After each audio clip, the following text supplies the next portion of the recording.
just so far from here, focused on my own way, with never looking back to those who lived in fear. There was nothing I could do, there was nothing you said that could make me realize how much lucky I was. Just out of reach of the fire, was not aware of the nightmare, but when I stopped to see those eyes begging for help, begging for hope, just need to open my eyes now to try to change them to sunshine, to be someone among others. I've got to try it. If I bleed tonight, if I accept tonight.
Introducing GForce TV. GForceTV.net is your new source for action overload.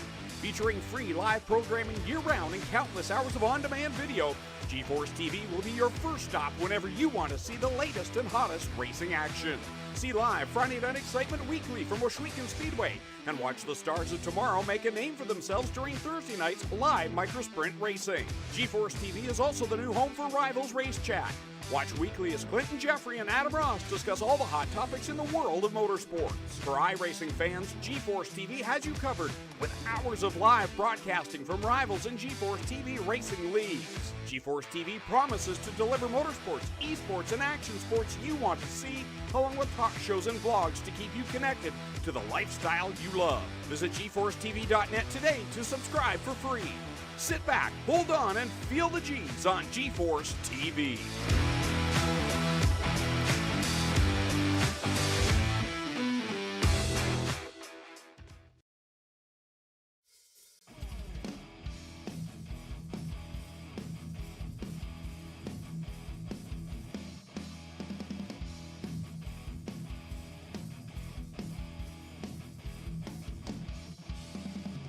All right, good evening, Dirt fans. Welcome to Live tonight here at Cedar Lake again for the Hometown Heroes, and we got a wild one here tonight for you. Some interesting racing going to happen throughout, and at the end here, we'll get into more of that. But we got a Gambler Motorsports pre-race show here tonight.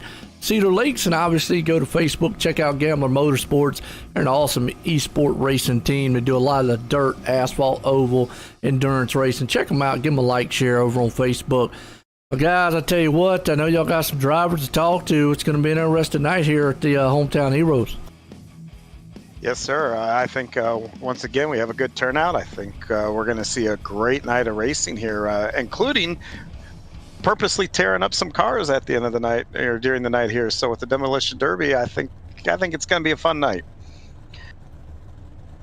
Yeah, it's also seniors night, and we got the old boys coming in on their walkers and power seats, and it should be a really good show tonight. But right now, we've got the top three in the 305 division. That's the one that's going to go off first. Real popular division. We've had huge car counts, and we got three in the room. We'll talk to the guy that's in third place right now. We got Nick Vickery with us. Nick, how you doing? Doing all right. How are you guys? Oh, we're doing great, buddy. Looking forward to another great night. You're third in the standings, and only about 20 some odd points off of Dan Vaught. So it's a big night. What do you got planned there, buddy? Yeah, so I think pretty much the name of the game here all season has been try to stay clean in the heat races and try to start the feature up front. Those are really the important things. But man, I'll tell you, it seems like the last 2 seasons in GForce, I've been the bridesmaid a lot and not the bride. So I'm kind of used to being in this position. But yeah, man, I'm just looking to have a good night. Yeah, and I think you hit it right on the head there with the car counts we have. It just try and stay clean and make the big show. That's once you get in the big show, then you can do what what you're best at. But it's just a matter of getting in there. And while we got you here, we got to give a big shout out to you, buddy, because you are one of the head guys with VMR Wraps, one of our sponsors here. And tell us a little bit about that.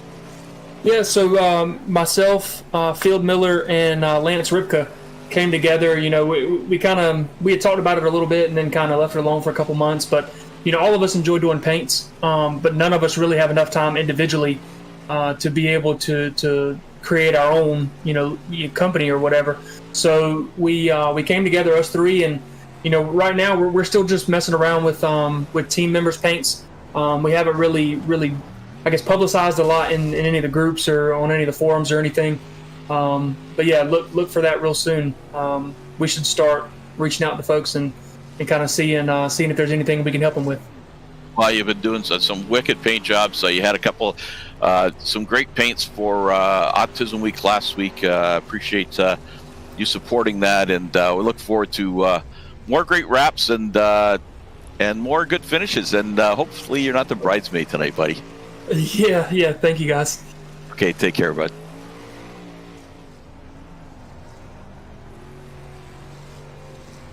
Well, John, we got Brian Moore Sr. Hopefully Brian's going to be showing up a little bit later. I don't want to give away too many things about his age, but he is a fully fledged member of the GForce Retreads as well. So you going to be out there tonight, Brian, with the Retreads? Yeah, I thought I'd give it a shot tonight. He's one of the hot shoes because Brian is and his son Brian's in the Rebels, almost a Renegade, and shows up in the Renegades a lot of nights. So one of our top runners here. So you're in second place here, only 27 points behind Dan Vaught.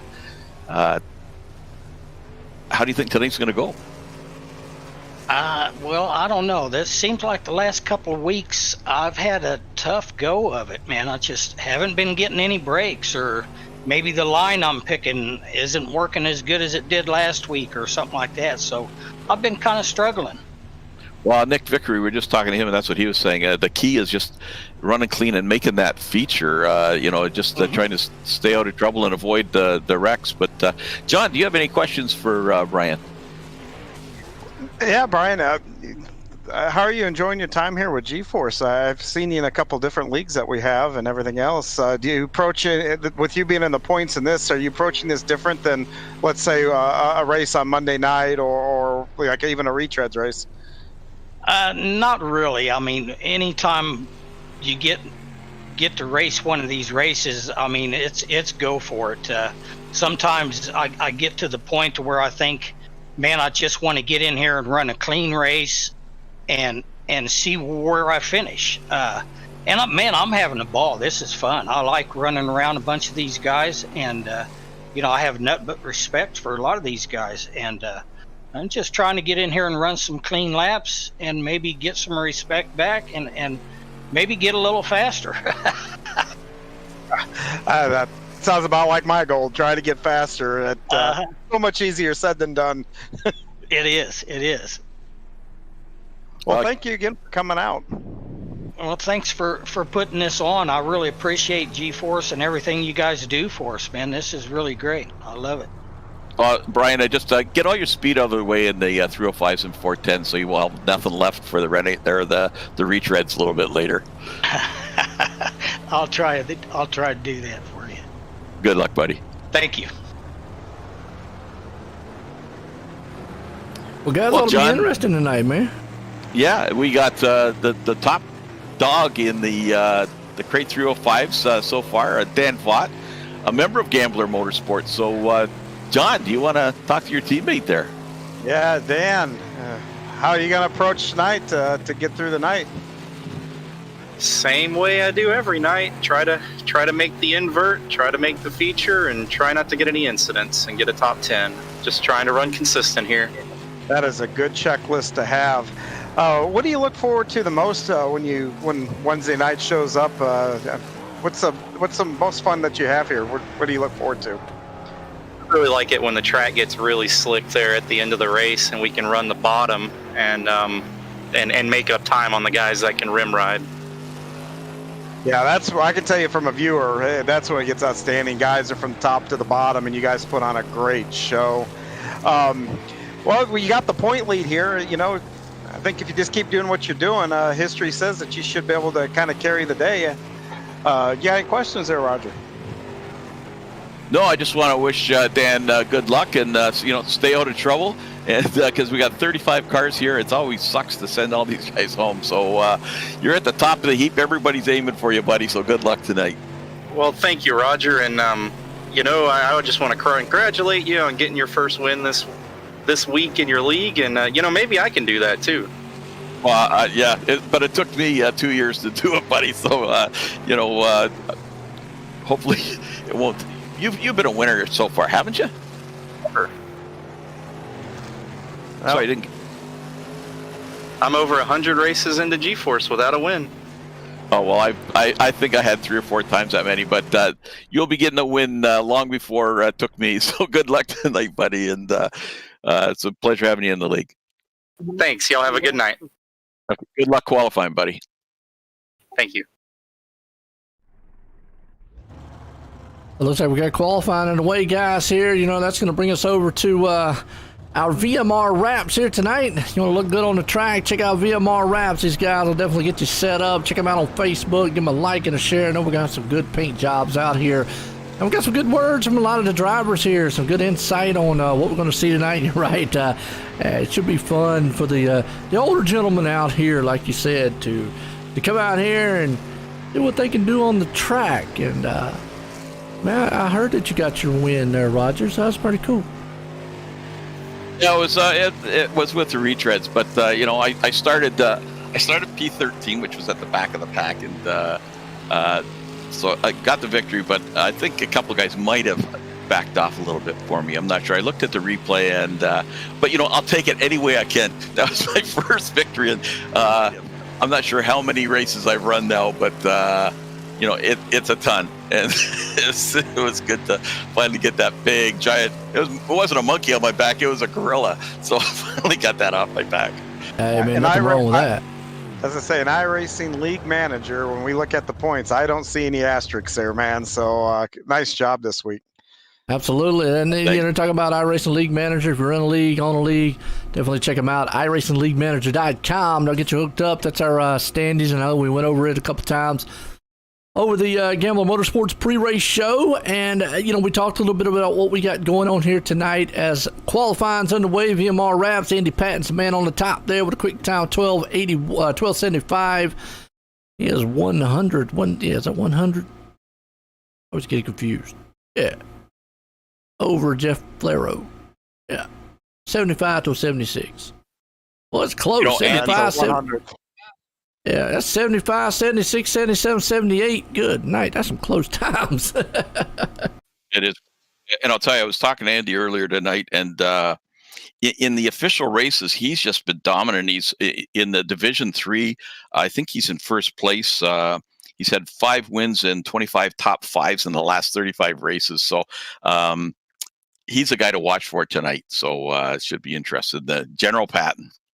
Absolutely, right there. And I tell you, so stay tuned tonight, folks. We got a lot of great racing coming to you here with the Hometown Heroes. We've got, like I say, we're going to start these off with our normal 305s that we've seen. And we've talked about these 305s a multitude of times here as far as, how these guys modulate this track with them. They don't have the power that the 360s and 410s have, but they definitely have been fun. And Lane Snook has not took a time on the track. Oh, he once again did a throughput, so hopefully he can get back in here before his heat race, or we might be watching him run the alphabet soup here tonight to come back through. Yeah, absolutely. We're gonna have to get on get on to iRace or get on to his internet provider. Yeah, that's 2 weeks in a row now, I think, or at least 2 out of the last 3 for him. That's really unfortunate. You know, Lane just got What's a that? new wheel. I wonder if that could have something to do with it. You know. You're above it's my all- pay grade when you start No, talking it's about all it's all internet. He's having it could be a storm in his area. It could be anything like that. It could be. I tell you what, I went through it a couple times, and I had him out here several times, and it's amazing. Anything can happen on the back end, but nonetheless, we're going racing. A&J Custom Creations here. Heat race number 1, Andy Patton. We just talked about it, put him on pole tonight. Check him out on Facebook at A&J Creations because he does some outstanding work. The CNC, the laser engraving that he does. Check him out also at GForce RL for a lot of the plaques and trophies and a lot of the other products that he is able to make. And definitely get your orders in for him. So, who we got on pole here tonight? Well, we got. We were just talking to him. Dan Vaught is on the pole with Brian Moore Jr. We talked to Senior. Moore is on the outside, and a couple of heavy hitters in row 2: Garrett Pepiet and Andy Patton. They're followed by Carson Cherry and Anderson Bowen, Blake Depinet, Mike Shaughnessy, and Greg Parmalee. And I don't think Lane made the. He's really going to be under the gun because he's going to have to come up through the mains. Yeah, and that's happened to him the last couple times. At 305 last week, the same thing happened to him, but we'll have to see what can transpire for him here tonight. As the green flag flies, Daniel Vaught and company out front, Brian Moore there. Like I said, top 2 guys sitting in the point standings right now. As you already see them 3 wide, kind of jockeying around, seeing what kind of position they can get. And a nice little Bass Pro Shop machine out there. That's Andy. Yeah, I like that. That's a good little paint job. As he's going to go side by side, little blinking happening up there. I think that's Garrett Pepiet in front of them. It's either Garrett or Carson Cherry won. I think it's Cherry. I just saw the blink. I didn't see who it was. Yeah, it looks like Cherry, the 09 machine. When he's hanging on right now in the final transfer spot there to 4th place. Andy's trying to see if he can't get in there. Remember, he put that thing in the actual on pole here tonight, but Daniel Vaught in the meantime, he's just walking away out front. Garrett Pepiet right there in 2nd. Brian Moore Jr. sitting in the 3rd place spot. You got Cherry up there in 4th. Everybody's kind of nose to tail from 3rd on back. It's just all Daniel Vaught out front leading this one. Yeah, he's kind of walking the dog on him right now. But there's a really good battle going on here, though, for the final transfer position. Absolutely it is. You got Cherry hanging on to it. Patton right there along with him.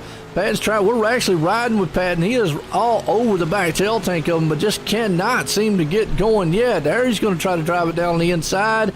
Peak just a little bit as the white flag flies here for the heat race number 1. He's got one more time to get it done. Yeah, a couple corners here left to go. He's going to have to drive it in deep here, but it looks like Carson's going to hold on and make the show. Yes, it is. Carson's going to get it there. Daniel Vaught's going to pull it off here for A&J Custom Creations heat race number 1. Good way to start off the night. A little racy there. Oh, yeah, it was. That means track looks good. Guys get looking good. Here we go. Heat race number 2. Howard Hanna Real Estate. Number 1 family-owned and operated independent broker in the U.S. I tell you, in order to get that distinction, they definitely have to know what they're doing. Check out Scott Hurwood. He will get you hooked up if you have anything commercial or residential in the real estate style. You want to buy, sell, rent, check them out at Howard Hanna Real Estate. Who we got on pole here for heat race number 2? Got a couple of local boys to, the headquarters of the GForce Racing League in Brantford, Ontario. We got Andrew Smith from Hamilton, Ontario, and then Nick Erskine in P2. Nick is he drives up at Oshweekend Speedway. We got a couple of drivers in here, I think. Row 2, we have Texas Tornado Tom Taylor, and on his outside from Cornwall, Ontario, Jeff Flero. Row 3, we got the mayor of Clarence, Iowa, Stephen Bixler. We'll see him later tonight in the retreads. And on his outside, Gary Offit. And then one of the guys we talked to, Brian Moore Sr., starting with Zach Chapman on his outside. Zach is a great contributor to the league. And then another Hamilton boy living in Brantford now, JR John Rayner, and Nathan Aldrich is admitting I'm not sure if he is getting in a rig or not. I can't see him on the track. Yeah, I didn't see him on the track. Didn't look like he gritted up there, Nathan. So He disqualified himself, so we won't be seeing Nathan on the track here for the 305s. Oh, okay. Boy, this is going to be good with the number 2 point guy at the back. It'll be interesting to see how he can get, if he can get his way through the field here. Yeah, we'll. And see if he can get into the show the easy way or if he's going to have to do it the hard way here tonight. So, like you said, Right. Andrew Smith there. What's that? Brian Jr. finished P2, so the old man's got some, he doesn't want to take any trash talk after this race, so he doesn't want to just qualify. He wants to finish at least P2. There you go. Pace trucks in, green flags about to fly. We're racing here at Cedar Lake, heat race number 2. Howard Hanna Real Estate here, and they're already out front. Smith gets out there, but they're battling it out for that final transfer spot. Tom Taylor holds on to it. Steven Bixler wants it. Yeah, and the battle for seconds really heating up between Flaro and Erskine here. Yes, it is.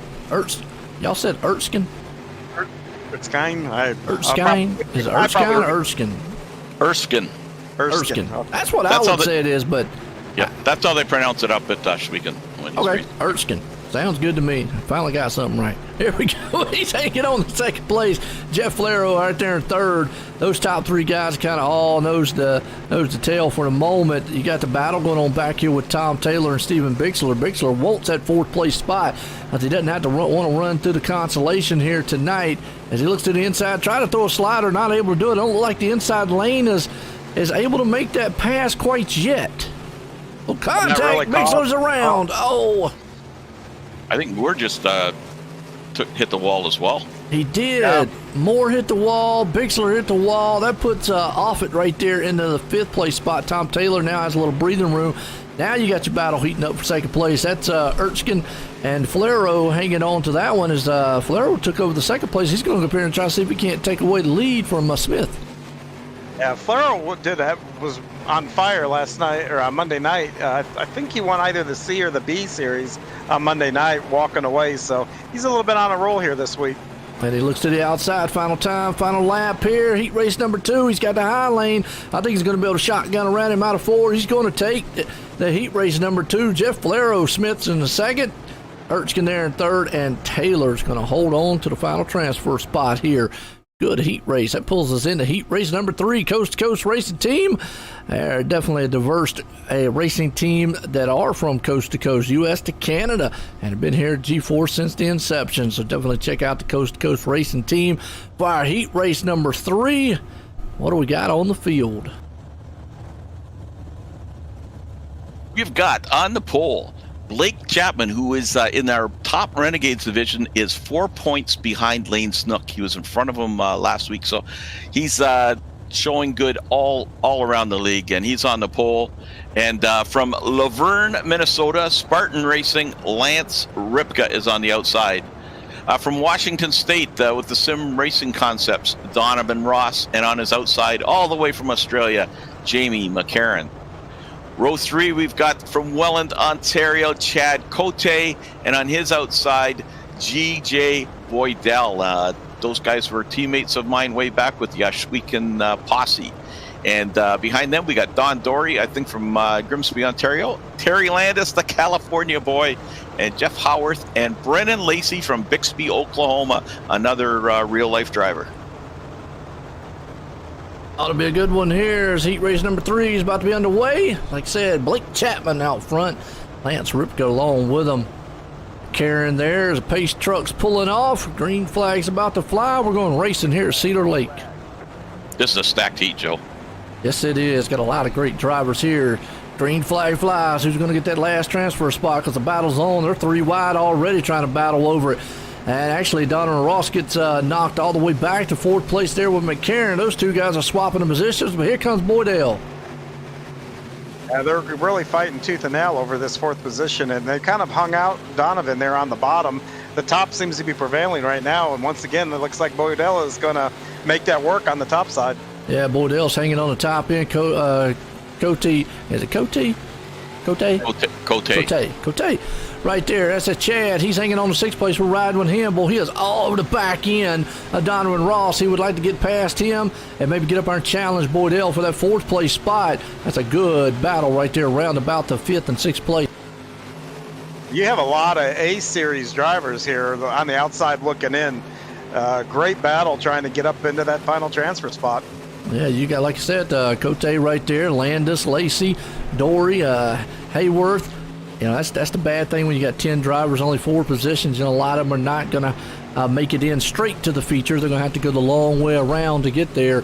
But Boydell right now holding down that final transfer spot. He's got a little breathing room between him and Ross. Donovan right now outside looking. He'd like to try to close that gap up, see what he can do. Just not seeing that inside lane right now get the grip, and it looks like Brendan Lacey's up in the wall. Ouch. Up the cushion there, and that's going to really put him behind the 8 ball. But Donovan is sitting there in 5th, and I know he wants to be in 4th, but that 5th place position is important because that's going to put you in the B feature right up front, and that, you know, that's where you're going to want to be if you got to be in that B. Absolutely you do. You want to have the best finish you can. Boydell's going to hang on to the 4th place as Blake Chapman's going to run the numbers here in our heat race number 3 and bring it into victory lane. That should pull us into heat race number 4 here shortly. It does. Heat race number 4. New sponsor on board here, Mr. Plumber. If you're in the Atlanta area and you definitely need some plumbing, and I've had a newfound fondness for plumbing after having to work on my toilet. So definitely them guys, man, hey, if you need them, call them. And Mr. Plumber, he is in Atlanta, one of the most trusted names in plumbing and drain services. So definitely check him out. We appreciate him coming on board here. For our heat race number 4, who we got here tonight? On the pole from Granite City, Illinois, we have Matt Mateer. And on his outside, the Brewerton Badman. From Brewerton, New York, Jeff Barker. In row 2, we have Josh Gerlach. And just not too far from you, Joe, Nick Vickery, who we talked to earlier. He's third in the standings. And right behind him, he's got another Spartan teammate, Kyle Parker. Kyle Parker's always a front runner, no matter where he runs. And on his outside, we've got the always ever-present Connor Ross, who we've had on the broadcast doing a lot of interviews before. And right behind him, we have Mr. Motorsports, Bob the Good. Bob will be showing up a little bit later with the retreads. And Charlie Bragg is on the outside. And coming up in 9th place, 78-year-old Jim Bowie from Armstrong, BC. There we go. Pace trucks in, green flag flies. Mateer right there out front. You got Gerlach right behind him. He's going to see if he can't pull up. 4th place there. Kyle Parker, though, he's hanging on to it barely. Nicholas Vickery's right on his outside, though. Nicholas is going to see if he can't get that run. We've seen the high lane work all night long. Well, they are 3 wide right there with Jeffrey Barker and company. Oh, not a whole lot of room there. Looks like now they're going to have Jeff Barker trapped down to the bottom here. Let's see if he can move up before Kyle Parker fills that spot. Yeah, there's Kyle Parker right there in the 5th place area. You got Barker sitting in 4th as those two are going to battle it out. So right now, Barker's got the transfer. Parker kind of wants it. He's looking to his inside, just not been able to get up there alongside of him yet. Oh, and he got the wall. Yeah, he got a little high coming out of turn 2 there and caught the wall, but didn't slow him up too bad. He's still coming on the outside of Connor Ross there for 5th. Yeah, it is Connor Ross there, and you see Parker still tearing up the back end of Barker. As the top 4 guys, that's Mateer, Gerlach, Vickery, and Barker all hangs on to the top 4. Parker outside looking in. Ross is right there, and we've made note that, you know, Parker showed up a little bit last week in these sprint cars, but they're still not his cup of tea, so to speak. He likes those late model. Yeah. He really did good on Monday night, moving up through the up the ladder. He seems to do a lot. I was going to say he likes to downplay being forte, but he does just fine in these cars. And so far, you got Barker hanging on to it. White flag one more time here for our heat race number 4 here with the Mr. Plumber. As the checker flag is going to fly, looks like Parker might get him out of the turn. Barker's going to be able to fire back on the outside, across the line, and take that 4th place. What a run to that one. That was a great finish. That was a very good finish. That's going to bring us up to our B main here. SBGC. Is it? What do we got a B main? We ain't got a C main tonight, do we? We got a C main. I was thinking I only There's saw a C? 35. There's a C, and All right. I only saw 35 cars earlier, but obviously we got a lot more entered at the last minute, so we got We 13 do, in here. Yeah. Only top 4 will transfer to the B, and then they'll start at the back. So it's a long road up for these guys. And let me tell you, John Rayner and Terry Landis at the front, Charlie Bragg, Anderson Bowen, and then Bixler.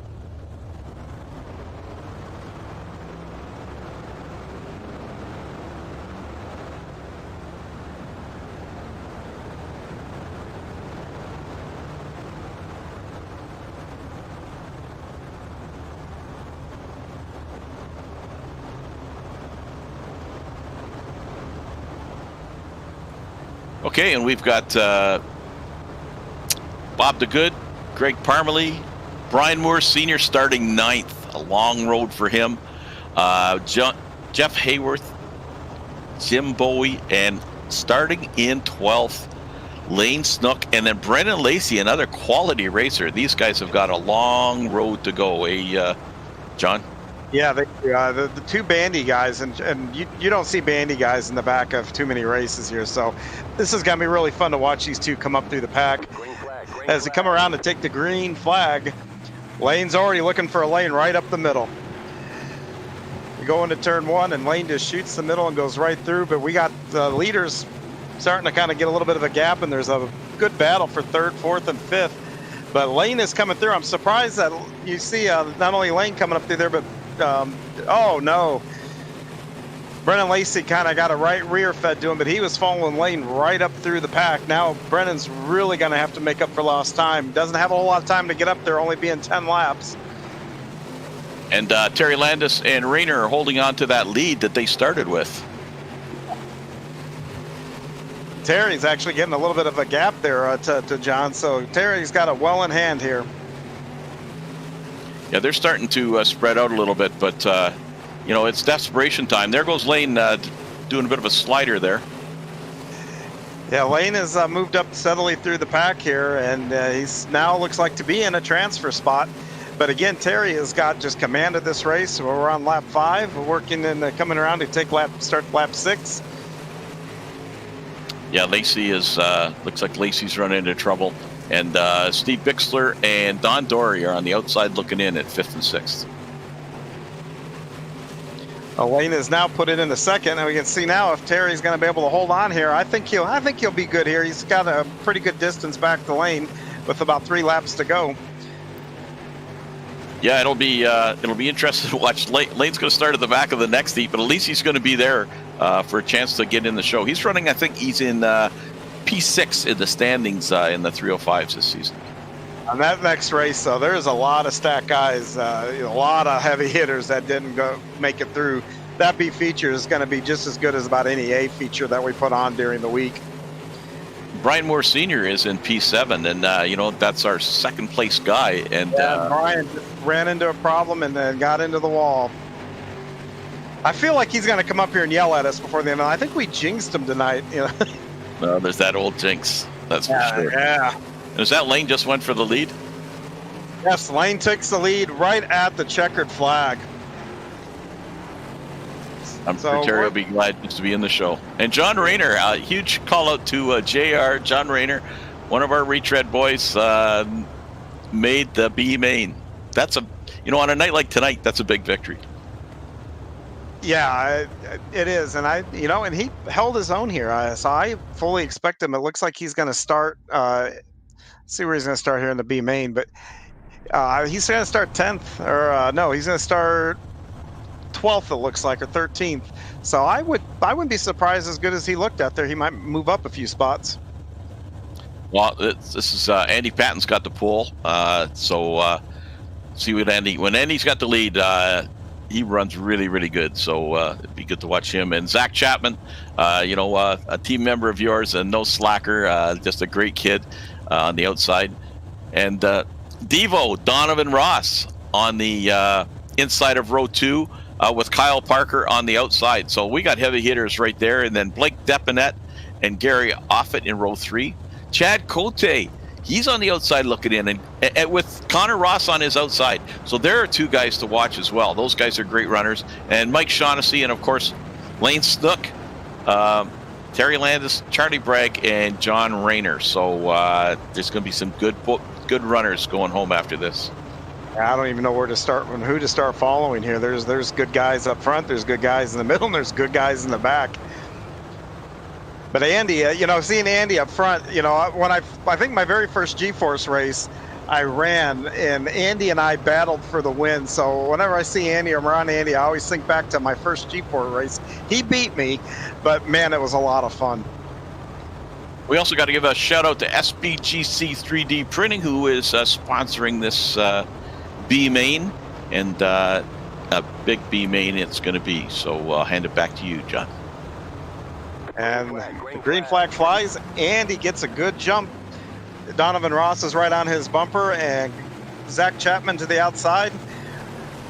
Oh no, Andy gets into the wall coming out of turn 2 and opens the door for Donovan.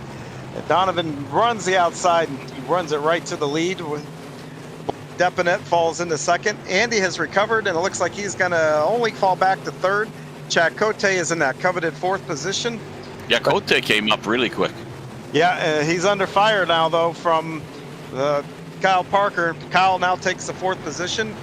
And oh no, second place, Blake Depinet catches the wall. So now Cote is now in the transfer position, being hunted down by Gary Offit, and Lane Snook is now 2 spots out from making it into the big show. Yeah, he was. He split the seam there with 2 of those guys coming out of turn 4 last lap. I'm seeing that middle lane is running a lot better here, a lot earlier than what I think it has in the past weeks. And Lane has taken full advantage of that. That's really how he moved up through the last heat. And right now we got a battle for the lead.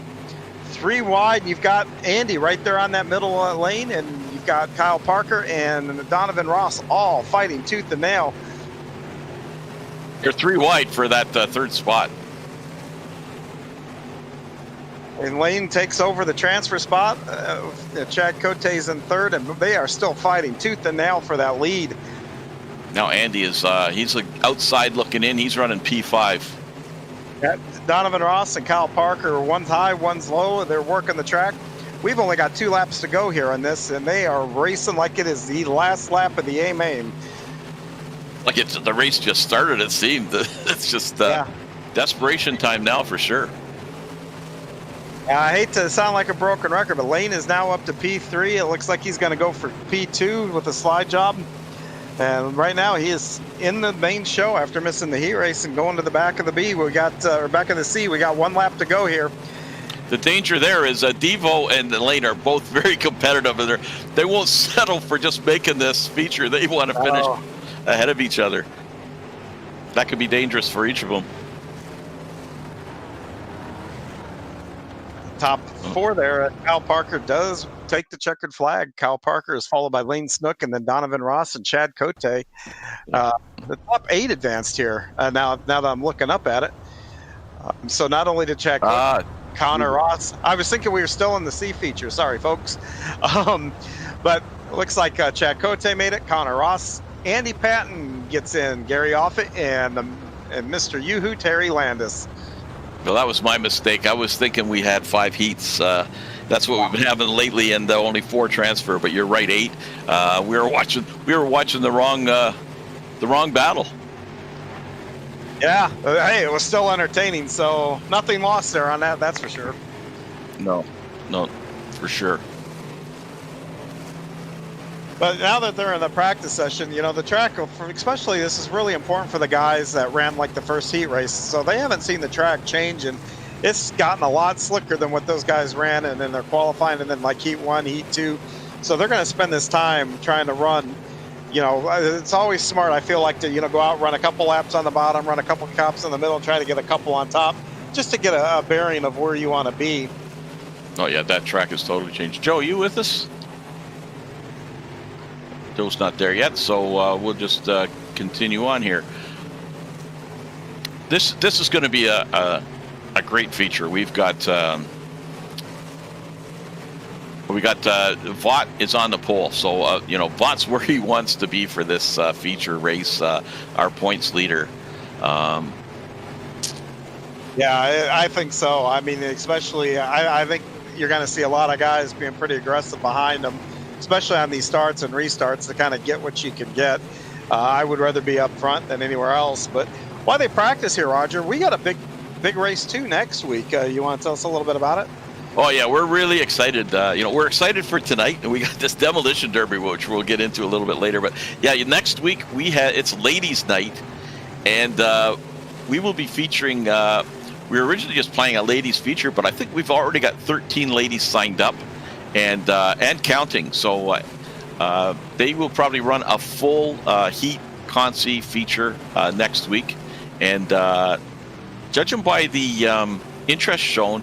We could be running that as a mini tour, a 4-week mini tour next season with possibility of a full division in the fall. So really, really exciting. Preston and I have talked about getting the ladies involved since the inception of the league, and it's finally coming to fruition. And I saw practice last night. There's a few of the ladies out, and interesting is Preston's wife and mother, because his dad, Mike Cramner, runs with us, and so it's going to be interesting to watch. Blake Chapman, somebody was in his car. I don't know if his girlfriend, mother, and there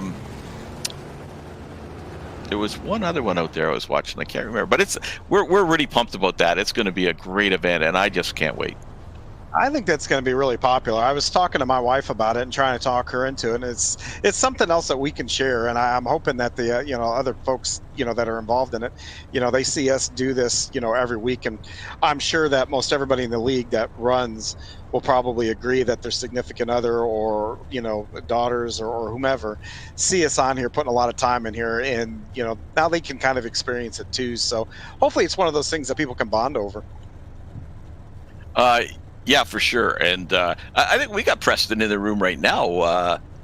Presto, we were just talking about, we ran that, you ran a practice session last night, and it was pretty interesting seeing the women. They're really picking up on the 305s. Yeah, I was listening to the broadcast, and I figured I better jump in here before anybody gets an upper hand, and I'm having to smooth something over with either Mom or Penny Lee.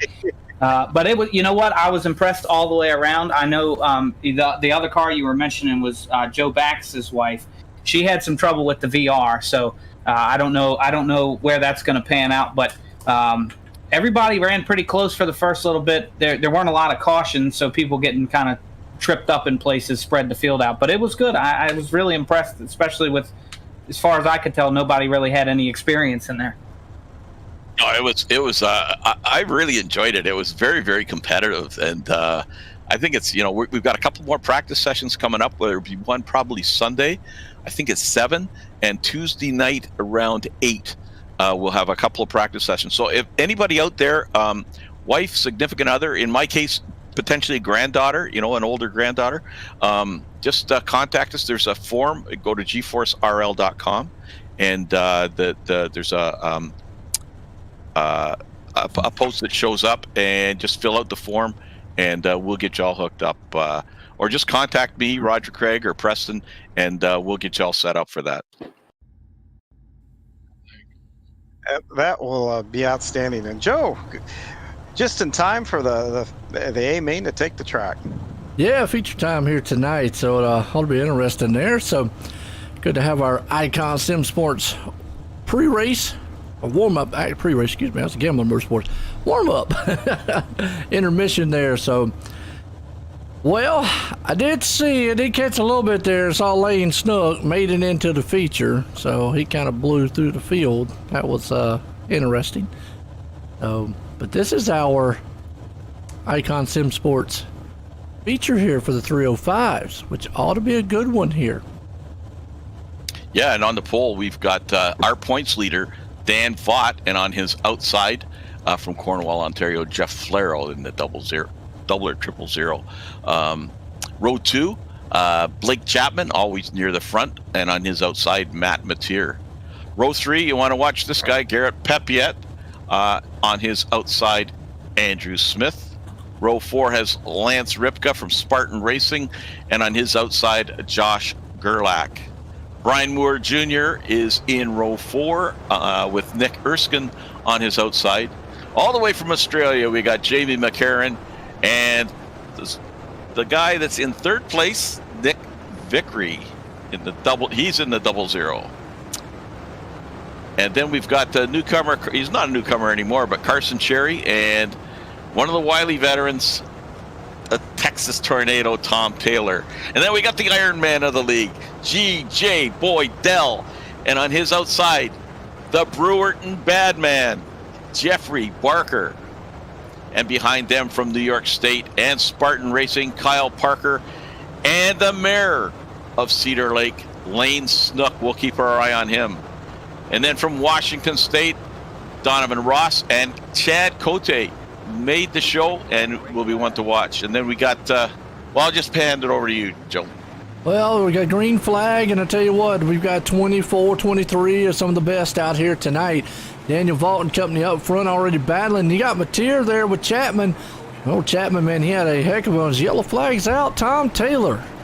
Let's go on our Malcolm Mills replay here. See what happened to it. They were 3 and 4 wide back there in the back. It was mayhem.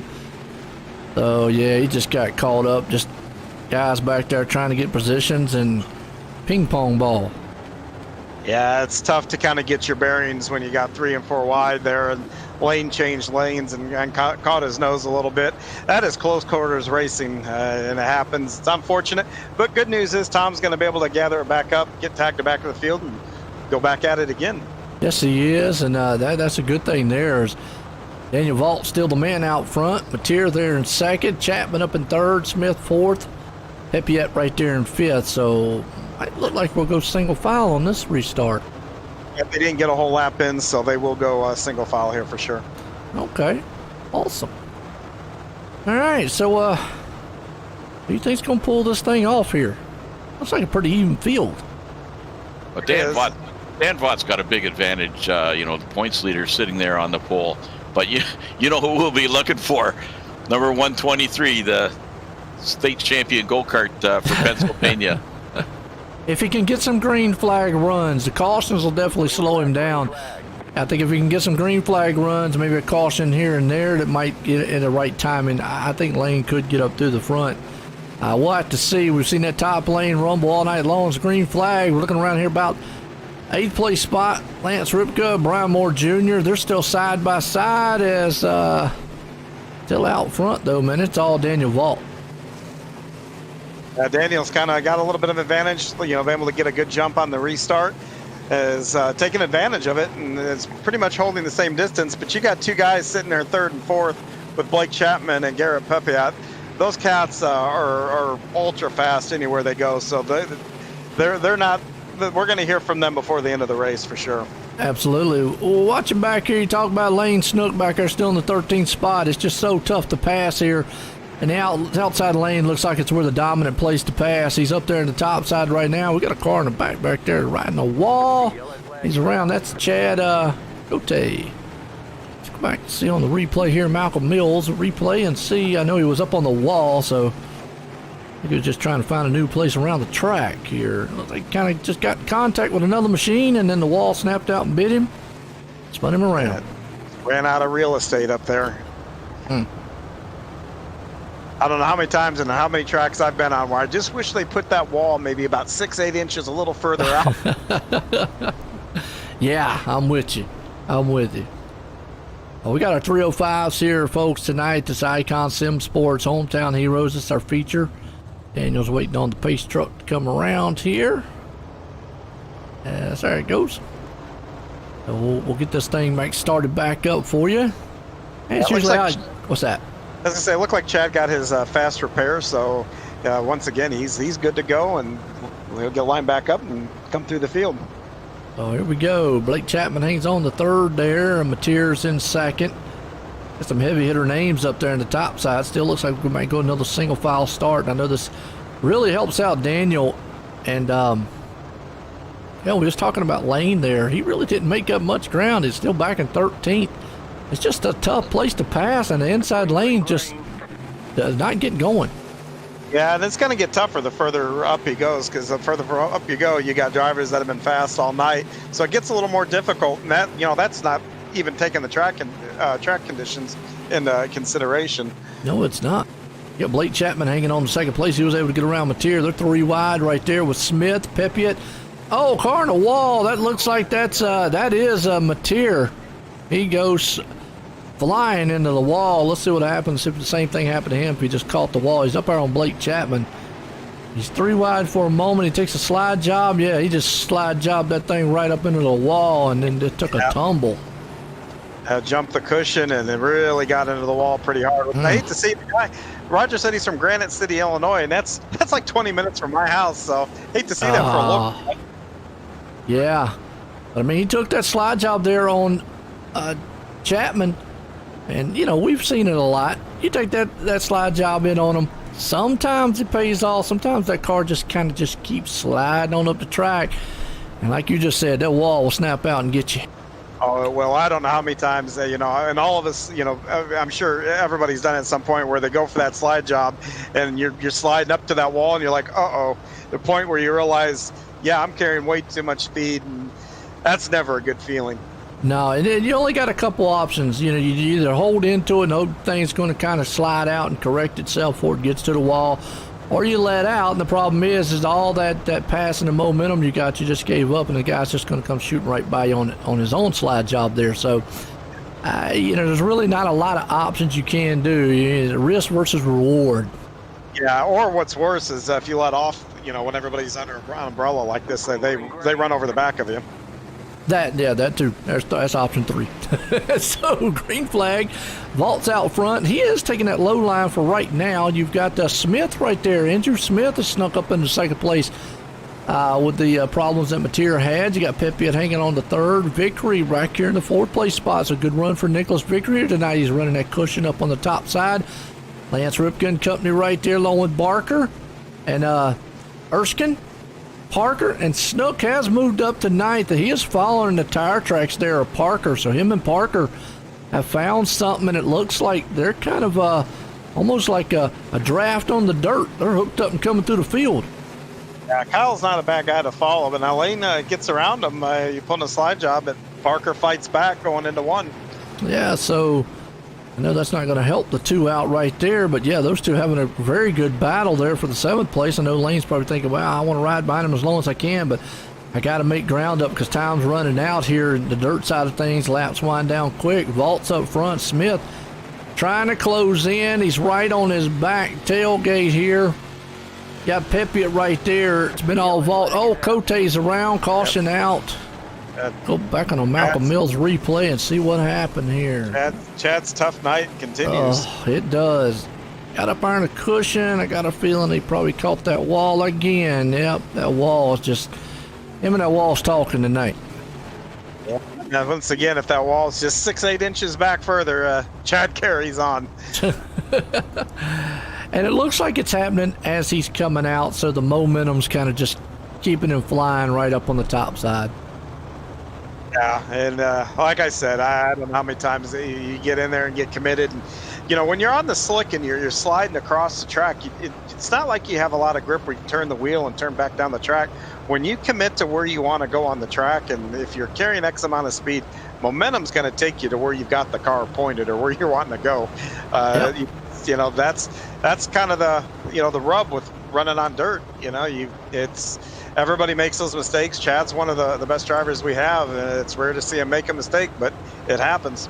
And too, it's harder to stop on dirt than it is on the asphalt. I mean, it's hard enough in a race car to stop as it is, but you multiply that with the dirt side of things. It's almost like riding in the rain or ice to try to roll one of these things down. So Vault gets a good jump out here, anticipates the start. He goes down low. Smith's still there with it. Pepiot's up high. Victory hanging on the 4th. The battle's on, though, here for 6th and 7th. Lane Snook is not giving up. He is running the high line. And I think as long as he's going to be able to stay up high, he might be able to pick off positions. Right now, he's looking pretty good because he's battling that 4th and 5th place spot. Yeah, the battle for 5th right now. We got Terry another. Landis. Oh, man. Terry Landis. Go back on the Malcolm Mills replay. He's in that blue and white machine there, folks. Nobody around him yet. We'll see if somebody close. Oh, looks like trouble in front of him. Actually, I'm not sure who the other car was. There's another car that went upside down in front of him. Was it Flaro? Yep, that's Jeff Flaro. Wow. And that goes back to what I was saying. Once you're committed to something, you're turning down or trying to take evasive action on a dime is really hard to do, especially mid corner. Well, now it's going to be interesting. You've got Vault, who's definitely had the advantage, and as long as they say single file, he's going to get that advantage. I've said that a multitude of times. Due to he doesn't have to worry about anybody on his outside, inside. He can go when he needs to go, pretty much control the field. It's good to have those single file starts. As far as Snook goes, I think he's just going to run out of time to get to the front. He's going to need something catastrophic to happen to these guys in front of him in order for him to get up there. So we'll have to see what happens in his closing lap. And what's actually helping Daniel too with these caution flags, because where Lane is running, he needs to get the car wound up and get momentum going to try to get up there, and he's just not getting that chance. And we'll see if we complete the last 6-7 here on the green as the green flag flies. Vault's out front again. Smith's there with it. Pepiot, Vickery, Barker, all your top five. Snook's outside of it looking in, but he throws a slider on the inside there, trying to see if he can't take away. He takes the 5th place away from Barker. Now he's going to work over Vickery and Pepiot for the moment. Barker says, I'm going to fight back on the outside, though. Now they're 3 wide for that 5th position. Yeah, it is. Snook takes it. And Vickery right now, boy, I'll tell you what, is heating up front here for the lead as Smith is right there on the back end of Vault. Vault has actually went down low.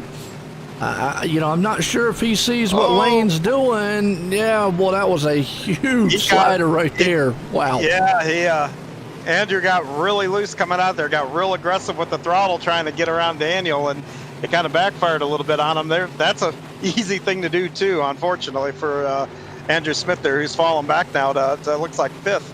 Yeah, it is. And Snook's up the 3rd. Pepiot hanging on right there in the 2nd. You got Vault out front. We'll have to see as the white flag flies. I don't think they're close enough to get him. I think a mistake would have to be made. Pepiot might be able to shoot it in 3 and 4 here. No, not going to get it done. Vault's going to win it here tonight.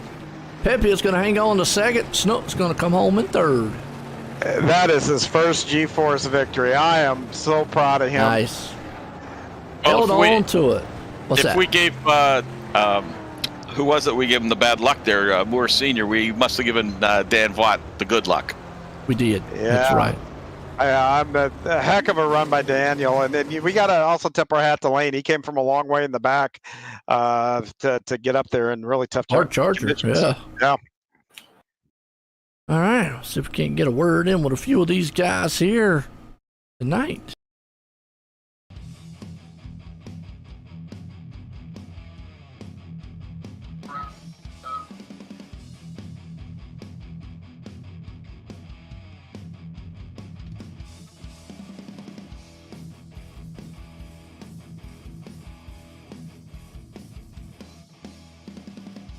Looks like we got 3rd place man Lane here. I'll bring him up, let y'all get a word with him. Lane Snook, long way to the podium, man, but you got up there. How was the race for you? Looked eventful at times. It was pretty interesting. I had to give it everything I had to get up to the front.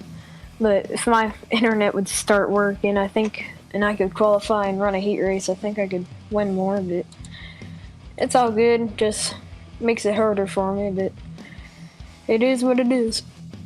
Yeah, whenever I have problems with the internet, and I even tell the other guys on Gambler, and even when I have the problems, you've experienced this too, I'm sure. You get to the track, and there's something wrong with the motor, or there's some things you can't control. Really stinks, but that's just part of it, But you did a nice job recovering. You had to run the alphabet soup. What was your strategy going into those to click those spots? Were you just kind of going where they weren't, or did you have something a line that was just working for you and were you able to stick with it? Everybody was running pretty much middle from the bottom. There was a couple guys up top, and I felt like I was faster than everybody else, but I didn't really have a game plan going into it. It was just kind of go where they're not, but I guess it worked out. Sure did. Yeah, well, you've got a hard charger, and like I said, you made it all the way up to the podium from a long way back. Who would you like to thank tonight? I'd like to thank Velocity Designs, Vanderbilt Racing, Jesse, Brandon, Goldner, Lacey, Moonin, Fitzy, JP, Dirt Doctor Trucking, Battle.com, Powerhouse Motorsports, Bagman Brothers, you guys for the broadcast, Roger and them for putting this league on, Universal Sediment Service, Jacqueline Howard Associates, Keystone Alliance, KKP, Keystone Karting Products, Fox's Pizza Den, Mexico Ridgeview Farm, Snoop Dirt Designs, and the Old Hatchery. Man, I don't know how you get all through that without stumbling over that. I don't know if that's, I think that's about as impressive as some of your driving that you do. Once again, Lane, great run tonight, got a podium.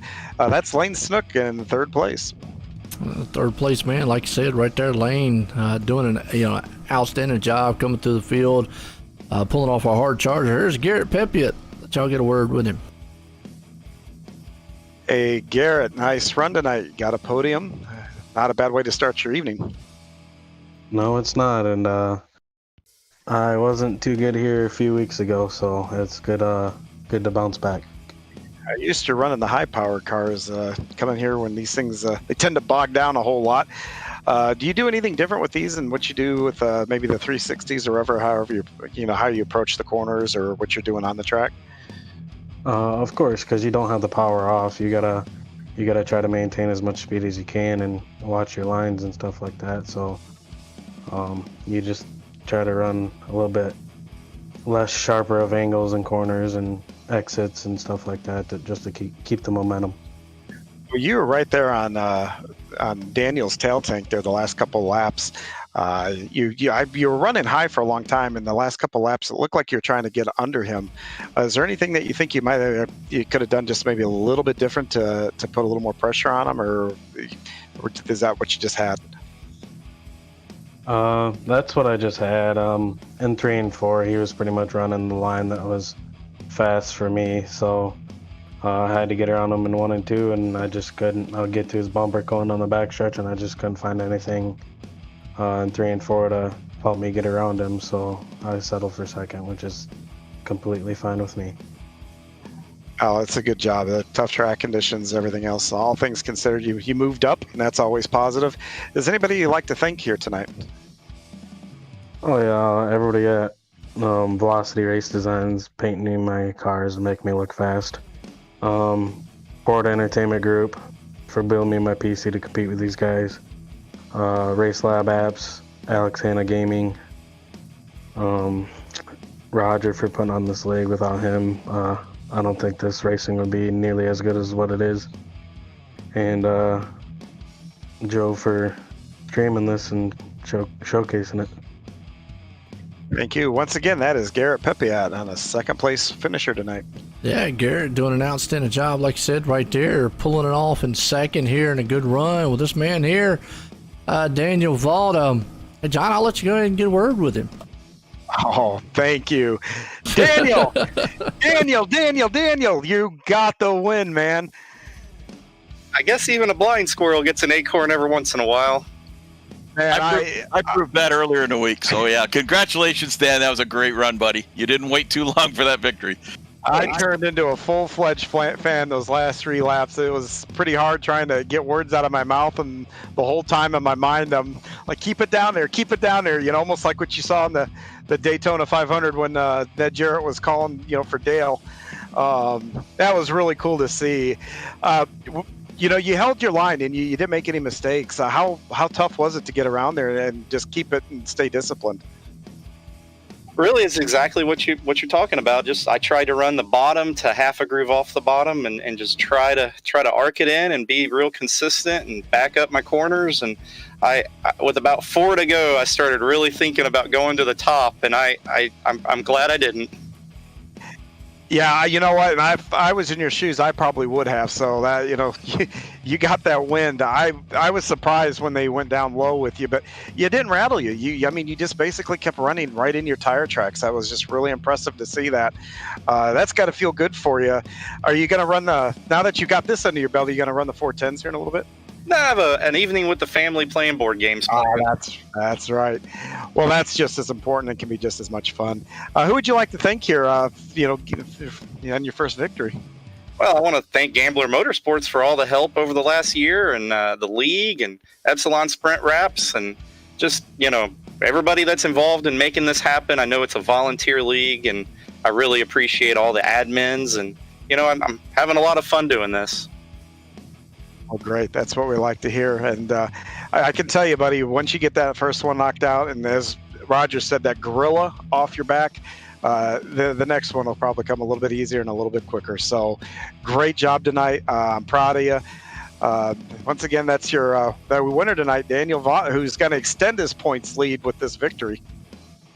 Absolutely. Like you just said right there, going to extend that points lead here tonight. So nice win, nice run for him. Well, folks, don't go anywhere. We got some more racing here underway here tonight for the Hometown Heroes. Don't go anywhere. We'll be right back.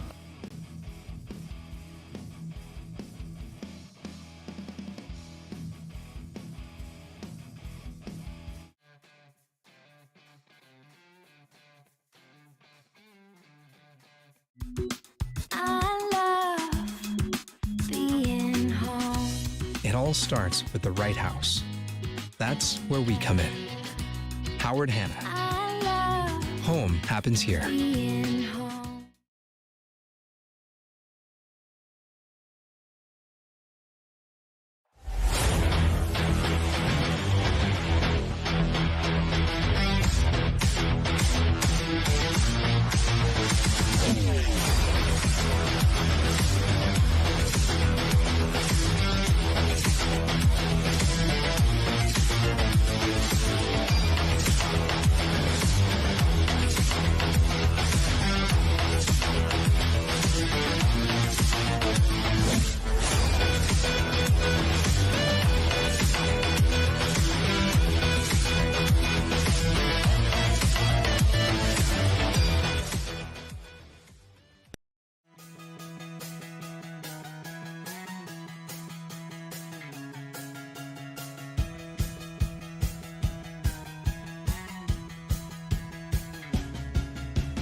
People want to have a one-stop shop. They need us for now all these different services, not just the heating and air side. When things are going wrong, you want the company that's going to be able to get things done as fast as possible for you. Today we're going to be in over 600 homes. What the customers can count on is we're going to send a competent person to your home with a vehicle that's stocked and prepared. We're going to do what's right. Right now, we're waiving our $79 service fee with any Cool-Ray, Brightbox, or Mr. Plumber service.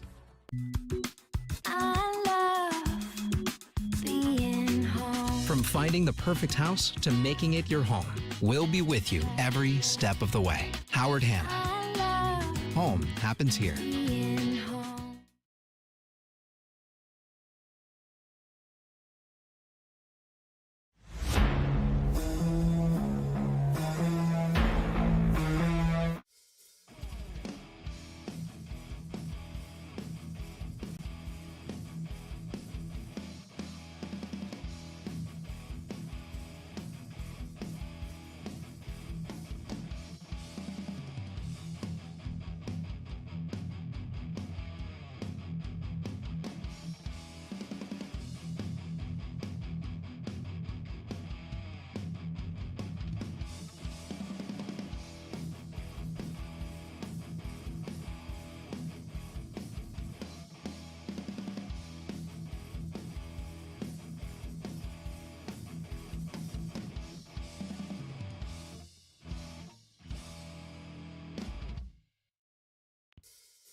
All right, folks, we're back here live for the Hometown Heroes here tonight, and we had our 305s early on, and it was a good event and a good race. Well, right now we got qualifying, which is VRM Wraps qualifying session here tonight. Check them out on Facebook. You want to look good and stand out on the track, check out the VMR Wraps here. Definitely want to shout out to iRacing League Manager.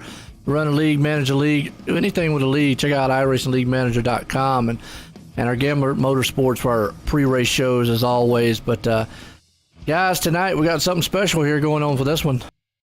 Yeah, and I want to mention too that John Hine ran down the stairs and put the suit on and strapped himself in, and Preston Cramner has joined us for this session.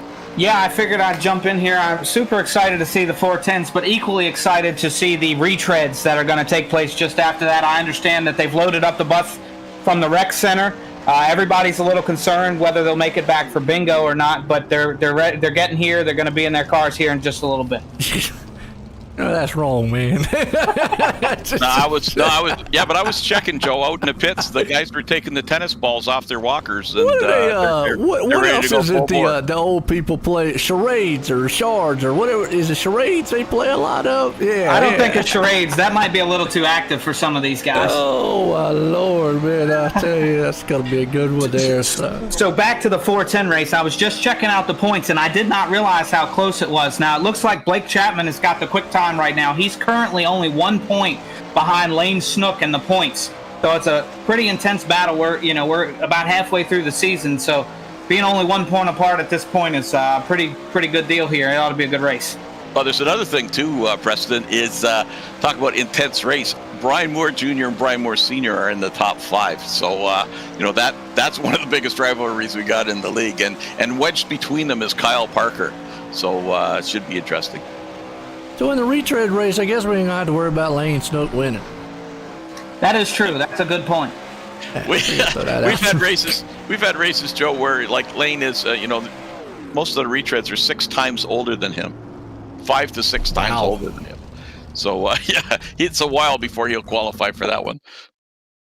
Well, and it really just you're not sure. I mean, it depends on how long it takes them to get the race completed, I guess. Because I've been behind some of these guys in Walmart, and it's not fast. And here's the thing: if I'm still broadcasting by the time he gets there, that's gonna be the slowest announcing broadcast in the world. I'm gonna tell you that. Yeah, that's for sure. Preston, I think you've been checking some books or something for every line that you can come up with to bash us old boys. I may have done a little bit of research, a little Googling here this afternoon to get ready for this. Some of it's just a little pent up. I think I've been holding back. Hey, we got heat number 1 coming up. We do, A&J Custom Creations, and check out Andy Patton and Company over there on Facebook and obviously on GForceRL.com for all the work that he does with the plaques and trophies and all the other products that he provides. Andy Patton will get you hooked up at A&J Custom Creations. It's just outstanding work. Who we got here tonight on Heat Race 1? On the poll, we've got, we'll be talking to him later. We'll be getting a track report from him during the warm-ups for the feature is Connor Ross. And on his outside, one of the top dogs in the Renegades division, Matt Kroenke. Row 2 has one of the Moors, Brian Moore Jr., and on the outside, ever-present Blake Chapman. Row 3 from Cornwall, Ontario, Jeff Flero in the 200. And on his outside, suited up and ready to go, John Hine. And row 4, we have Nick Erskine and Stephen Gregory, who's made a return to the league. And starting 9th from Australia, Jamie McCarran. Ought to be a good one here in Heat Race number 1 here, folks. As like I said, Connor Ross and Company, top 4 are going to go to the feature. The rest of them are going to have to run the numbers. Are we looking for a C main here in this one? We got enough cars show up on this one? I think we'll just be doing a B main on this one. Okay, all right. I know we had a C on the last one, and the guys had to run through that. Unfortunately, a lot of them went home afterwards. But tonight, like you just said, we'll have our normal B main here. And you talk about the retreads too. Don't we have the Powerpuff Girls coming out later on? That'll be next week. We've got all the ladies coming out for ladies' night, and There you go. Yeah. it should be good. And I think it might have been while you were away from the mic there, we were talking about that, and there was a good So we showing. got old people this week, and the women next week. All right. Yeah, there we go. Much better class of people next week. Ought to be fun. And we got a wild one coming up later on too, even after the retreads. We got the demo derby, and if you missed the one we kind of had a couple weeks ago, really wasn't a demo derby, it was all out brawl style race. Kind of going to be interesting to watch that, but we got to get through these 410s here. See who these bad boys out here and get them done. These are the 410s, right? Or 360s? Oh, they're okay. Fixed 410s. All right. Yeah, and you'll really see the tracks a couple cook off times. for That's these. why. Yeah, we've switched it up a couple times. Last time, normal was 305, 360s was running there, but these 410s, man, I tell you, and you're talking about John Hine. He definitely loves the sprint cars, and he is deadly fast when it comes to the 410s. We'll see if he's able to make the show. He's outside looking in right now. Pace cars in. Green flag flies. We're racing, and already somebody's up there trying to put a hole in his boat. Yeah, it looks like a lot of contact between Flaro and Hahn there, both ways. Yeah, it was. Flaro right there was the one that took the worst end of the stick there and went back as John stays in 6th. Chapman hangs on the 3rd. Brian Moore Jr. there in 4th. So it's the top 4 guys are all single file, as it is a huge battle between Erskine and Hine for that number 5th and 6th place spot. Yeah, and you'll see these guys, they're going to run about a lane off the bottom throughout the race. They're just a little bit too fast to run all the way at the bottom, but that lane will go away real fast, and they're going to drift up to the top of the track. We saw in the last ones was the 305s. The bottom lane came in. They still stuck to the high lane, but we'll see. These things have a lot more power. You can sling them around than what the 305s did earlier. 305s kind of bogged down a lot, where here you can kind of just keep that momentum and slide it on through the turn from the beginning to the end. And Hine in 5th is starting to reel in Brian Moore Jr. in 4th, so you're going to have a battle for that last transfer spot here as they come to the last few laps. Absolutely. Laps winding down. Out front's Croakey. He is hanging on to the top spot. Ross there, but Hine is sitting outside one position, looking to see if he can't climb on the back end of that tail tank of Moore Jr. He's there, but he just can't make momentum. They're pretty dead even at the white flag. He's going to have one more shot at it. Yeah, it's just so hard to pass when the track's still tacky like this. I don't think he's going to get it done. As he tried on, he got in the wall, just blew all the momentum. Brian Moore Jr. is going to hang on to 4th, but Matthew Croakey is going to be the man bringing it home here in heat race number 1, A&J Custom Creations. Good run. That brings us heat race number 2, Howard Hanna Real Estate, the number 1 family-owned and operated independent broker in the U.S., Scott Herwood and Company there. If you got anything that's commercial, residential, real estate wise, you want to rent, own, buy, sell, anything, check those guys out at Howard Hanna Real Estate. They will definitely get you in line and hooked up. Who do we got on the field? We just finished the A&J Custom Creations heat number 1, and on the pole for heat number 2 is Andy Patton, the creator of A&J Custom Creations. On his outside, this is a stacked heat, I'll tell you. On the outside, you've got 3-time Renegades champion Stephen Goldner. And in row 2, from SRC, Donovan Ross, and on his outside, Garrett Pepiet. And then we've got from KSR, we got Terry Landis, and our Skippy champion, Bob Light, has never lost a race in the Skippy series. And then we've got Steve's dad, Barry, who hopefully we'll see with the retreads tonight, and Steve Bixler and Casey Miller. Well, it'll be a good one, like you just said. Here's our heat race number 2 is about to be underway here for Howard Hanna Real Estate, and Andy Patton up there. He's got Goldner. Yes. I was just going to say, I know the guys who talked about going from 305s into 410s, the difference, but even just watching them, the difference in power is crazy. And you can definitely tell the way the cars react on the track, the way the difference there is just how they're able to sling these things in. As green flag flies, already contact between the top there. Andy Ross, Donovan Ross jumps up there, and Stephen Goldner pays the price. He's upside down. Boy, it's a bad turn of events for old Stephen Goldner right there, who was up front. Yeah, sometimes when you get a stacked heat like this one, the top 3 rows are full of talent. You get guys pushing a little bit extra, and you have incidents like that. Man, Terry Landis hanging on to the 4th and final transfer. Bickler's right there. He's got a little breathing room between the two. So that's going to bring us up here to Donovan Rawson if he can't close in the back end of Pepiot, as Pepiot's trying to move on Andy Patton. So the top 3, 4 kind of a little bit spread out right now in a single file lane. But that little incident up there kind of got the field kind of strung out a little bit. Looks like Andy Patton lost a little bit of momentum there. Yeah, the track's really starting to change now, so the grip's moving all around, and these guys are really just starting to hunt for it, trying to find the best line. You know, Terry's not going to leave the bottom, and Donovan's going to run the top, so you'll find out who's faster here in a minute. You got Peyton up high right there, Pepiot down low. Pepiot's snuck down on the inside and peeked there a couple times coming out of turns, not being able to put that nose on the side of him. As Andy Patton now drops it down to the middle there, and he brings it back up to the top side of the cushion. He is still white flagged. About several car lengths between the two. I don't know if he's going to be able to close in that gap in 3 and 4. He's going to try it. Yeah, Andy's just sticking his right rear tire on the cushion, and that's going to get him the win here. Steven Bixler's going to hang on to the 4th place spot as Barry Goldner hangs on to 5th there, but Landis 3rd, Pepiot 2nd. Patton comes home, and the win there. That pulls us over here to heat race number 3, Coast to Coast Racing Team here, and they are brought up to you by U.S. and Canada-based style race teams all over the coast to coast, and they've been here from GForce since the inception here. So Coast to Coast Racing Team for heat race number 3. Who we got on the grid? Well, on the pole, Joe, we got the bad man from Brewerton, New York, Jeff Barker, and on his outside from New Hampshire and part of the Gambler Motorsports, Aiden Young. Row 2 sees Bandy built Brandon Lacey, and on the outside, 035 Robert Crawley, and Robert he races with the Traction Faction, and is from, you ready for this? Warrnambool, Victoria, Australia.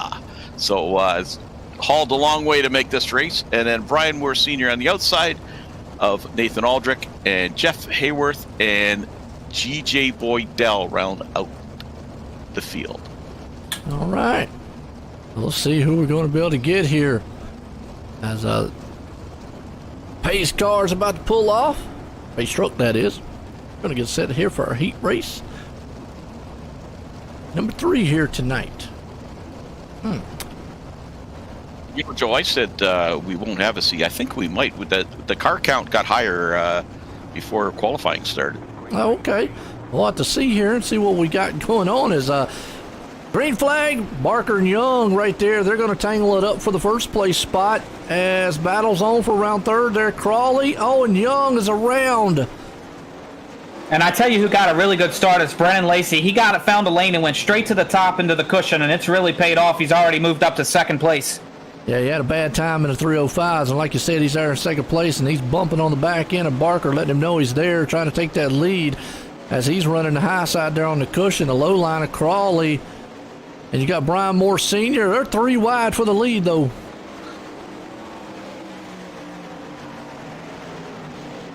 We got down low. There's Barker down low. Here comes Crawley along with it. So those 2 guys not giving up on each other. Crawley's going to take the lead along, and he's going to bring Lacey with him. Yeah, Crawley's really making the bottom work, but it's just not working on exit, and it really opened the door for Brennan there to take the lead. Oh, well, man, I tell you what, those 2 got into it. We were riding with Barker. Barker nowhere to go, as it looks like I think it was Brian Moore Sr. Or actually, I think Robert Crawley got into the wall in front of him. Nowhere to go as he just closed that gap up. And unfortunate for Barker, wrecking this one here. Took Brian Moore Sr. with him. That puts G.J. Boydell in the 4th place spot. Yeah, and everybody's getting a little spaced out now. It's still pretty tacky, so there's not a lot of, raciness here. So they'll spread out throughout the heat here as we take the white flag. White flag one more time. Lacey's there, Crawley, Aldridge, G.J. Boydell and company, and it looks like Boydell's going to hang on to 4th place. Lacey's going to take this one here in our heat race number 3. That was a good one. Unexpected turn of events. Couple unfortunate incidents there. Guys running up front got bumped to the back, but, that's how it goes. Yeah, that's racing a lot of times. They bring us heat race number 4, new sponsor on board here at the GForce Racing League, Mr. Plummer. Here in the Atlanta area, definitely check these guys out if you need any plumbing needs, because they're Atlanta's most trusted plumber out there. Mr. Plummer, here for our heat race number 4. Who we got out here on the grid? This is a bit of a, you could almost call it a grudge match here. We've got Spartan versus Bandy. So row 1 is Nicholas Vickery and Kyle Parker from Spartan Racing. Row 2, Lane Snook and Kyle Moonen, 2 of the top dogs in the league, and they're with Bandy Built. And then we have Steven Spees with Gambler. But then back to Spartan Racing, we've got Andrew Smith and Lance Ripka. And then my favorite, the guy I'm pulling for, starting 8th, from Armstrong, BC, 78-year-old Jim Bowie, who we'll see a little bit later as well. All right. Look pretty good, like you said. Yeah, Nicholas Victory going to start this one out there with Kyle Parker, Moonen, Snook, Spees. Boy, we got some who's who of names in this one. Yeah, this is another one just like the second heat where you're going to have a lot of guys towards the front at the start here, and you're going to see them get aggressive, especially now that the track's starting to wear out a little bit. It's going to get racier, and you're going to see, we were watching the 305s, a lot of slide jobs, and trying to grab that cushion on the way out. We'll see what happens. Lane's going to go for the front right from the beginning. Absolutely. Yeah, you're right on that one. We'll see what Parker can do. Parker, it's like what he said before. He's shown up a little bit, starting to get a little more comfortable in the sprint cars, but he still says he loves those late models a lot more. And so forth, so like full body style cars, but he's starting to warm up a little bit to the sprints and getting the hang of it. Here's something to watch for. You might see Kyle Parker get a little bit of a slower start and let Vickery up into turn 1 so he can get the cushion. Green flag, and I think that's about what he's going to try to do. And looks like Snook's going to run down to the inside though, and Snook says, "You know what, guys, y'all just handle it in the back there. I'm going to take the lead." Didn't even take a lap. Yeah, no, didn't at all. Well, here comes though Victory back on the inside. He says, "What you can do, I can do better." Slide job, crisscross back over. Snook went, "That looked good. Mine looked better." And Lane made the right choice because you don't have any momentum on that first lap, so you might as well go to the bottom. If you go to the top, you don't have the momentum to carry you all the way through. No, you don't. Here comes Mooner to the inside, trying to throw a slider, not able to complete it there on the inside of Victory. The top 4 guys kind of nose to tail right now. Parker's hanging on to the 4th place spot. Smith back in the 5th. They got a little breathing room between him and Parker for the moment. You see Smith trying to see what he can do to close in that gap. The top 4 guys kind of a little split up. Lance Ripka hanging on to 6. Spees back in 7th. That's a lot of heavy hitter names back there outside looking in. Speaking of heavy hitters, the cushion's moving up when you can just hear guys bouncing their right rear off the wall every corner. Yeah, see, I've always said that's risk versus reward when you get up there. It might be fast, it might be the place to be, but a lot of times getting up there, you're going to take that chance of that thing kind of, it's a fine line between, like what you just said, Preston, getting that right rear to bounce off of it and straighten the car out, and that thing getting stuck on the wall, period. Yeah, and we've already taken the white flag. This heat has absolutely flown by. It has. Lane Snook's out front, going to win this one. Kyle Parker's going to hang on to 4th. That's our heat race number 4. Mr. Plummer here tonight. Big shout out to Nick Vickery for hanging on there between holding off Kyle Moonen. That was he's really improved. Yeah, Moonen wasn't really pulling him in there at the end. He definitely seemed like he was right there in his element. All right, we do have a C-Main, so here we go. C-Main, who we got 10 drivers, and I think we're probably only going to take 4. That's right. Man, that just means we got some guys that could go home. It's in this one that, it's pretty good drivers. Who we got on pole? We got on the pole, we got Andrew Smith, and on his outside, Stephen Gregory. Row 2, Donovan Rots and Jeff Barker. They're on the inside looking out, and on the outside looking in. Only 4 will transfer. So Steven Spees is on the inside of Jeff Flarrell. Here we go, row 4. Steve Goldner and Brian Moore Sr. Now, Steve Goldner, we have seen him run from a C and be hard charger of a feature and win it. That was a few seasons ago, but yeah, don't rule him out. That's for sure. He's one of the top Bandy built guys. And then we got Jim Bowie, Jamie McCarran, and Casey Miller. So there's going to be some boys going home that that are top dogs. They are, and it's something you don't want to do. I know Goldner's he's finding himself in this position week after week, and he's sitting there going, man, what I got to do to improve that? Because it's just like what Lane said earlier, look, if I can get my internet problems right and get qualifying, I probably can win some of these things, because we see, you can be a fast car, you can be a fast driver, but if you keep putting yourself behind the 8 ball, trying to overcome all this, it is very difficult, and I'm not saying Steve won't get it done tonight, but man, it is definitely an uphill battle. Well, and this is just, it gets even tougher now because you've got 11 guys, 10 guys running for 4 spots, and they're going to be really pushing. So some of that contact you saw in the heats, it's liable to rear its head again. And that might help out Goldner. You just mentioned that right there. So right place, right time, a little bit of luck on your side. He's hoping maybe some of them guys in front of him get together, tangle up, and he's able to scoot on by. Make life a lot easier than getting that top 4 position as the pace trucks in. Gregory Smith, Ross Barker all up front. Green flag, here we go. See if Goldner can get it. He's already going to drive it down on the inside and try to take 4 wide here into the turn. Yeah, and you're going to see some guys run the bottom on this first lap that are going to shoot up to the top on the second lap just because they pick up that momentum like we were talking about. And Goldner right there got a little contact. He's in 4th already. That's what he had to do. He just had to be aggressive on the start there, get up to the front. I mean, if not, he was just going to get caught back there in the back. And then once you get kind of in the groove here, like you see up front, there's just nothing you can do. But behind him, you've got Flero, Spees, Moore, Sr., all those guys. That's a lot of names right there that could go home here tonight. And you're starting to see some guys that want to keep running the bottom, and they're putting that left front tire over the tires, which is a huge risk, because if you catch them wrong, it's going to spin you out. And Spees is already around. Flero hanging on the 5th. Goldner right now, he is still holding on to that 4th and final transfer spot. McCarron is trying to move in on him, so Goldner would love to maybe get around Gregory to give himself a little bit of breathing room. You see old McCarron's trying that low line right now. Out front, it's all Smith, though. He's holding down the Ford up top. Yeah, and the guys up front are going to take a little bit less risk here. Just if they feel comfortable that the guy behind them's not catching them, they're just going to try to make sure they get themselves into the B main. You can see, man, I've always said Goldner already up to 2nd. Wow, well, he's actually battling for 2nd right here with Andrew Smith. And Goldner, I've always called him that high side guy. He loves being up top. So that puts Gregory back here in the 4th place. McCarron is trying to see if he can't climb in there. One's low, one's high, and it looks like the high lane is the place to be. But you can get a run going in on the low line on that bottom. Yeah, Gregory is starting to struggle a little bit on his exit. It's shaking loose on him, and so you're seeing McCarron that's going to catch him on exit here. If he tries to throw a slider, he might get it. White flag one more time. We'll hold here and see if he's able to get it done. He'll have 2 more turns. Or down the bad stretch final time. He's going to sling it down the inside. He's going to have to do the slide job now. Contact, and he was able to make the slide job hold. And Gregory into the wall. McCarron right there. But I tell you what, that was the move McCarron had to do in order to get himself in to the B main here. But and that does sling us into the B main. SBGC 3D printing B main. Check out Tom Taylor and Company there for all your 3D printing needs at sbgc3d.com. Those guys will definitely get you hooked up with some awesome work. Who we got on the grid?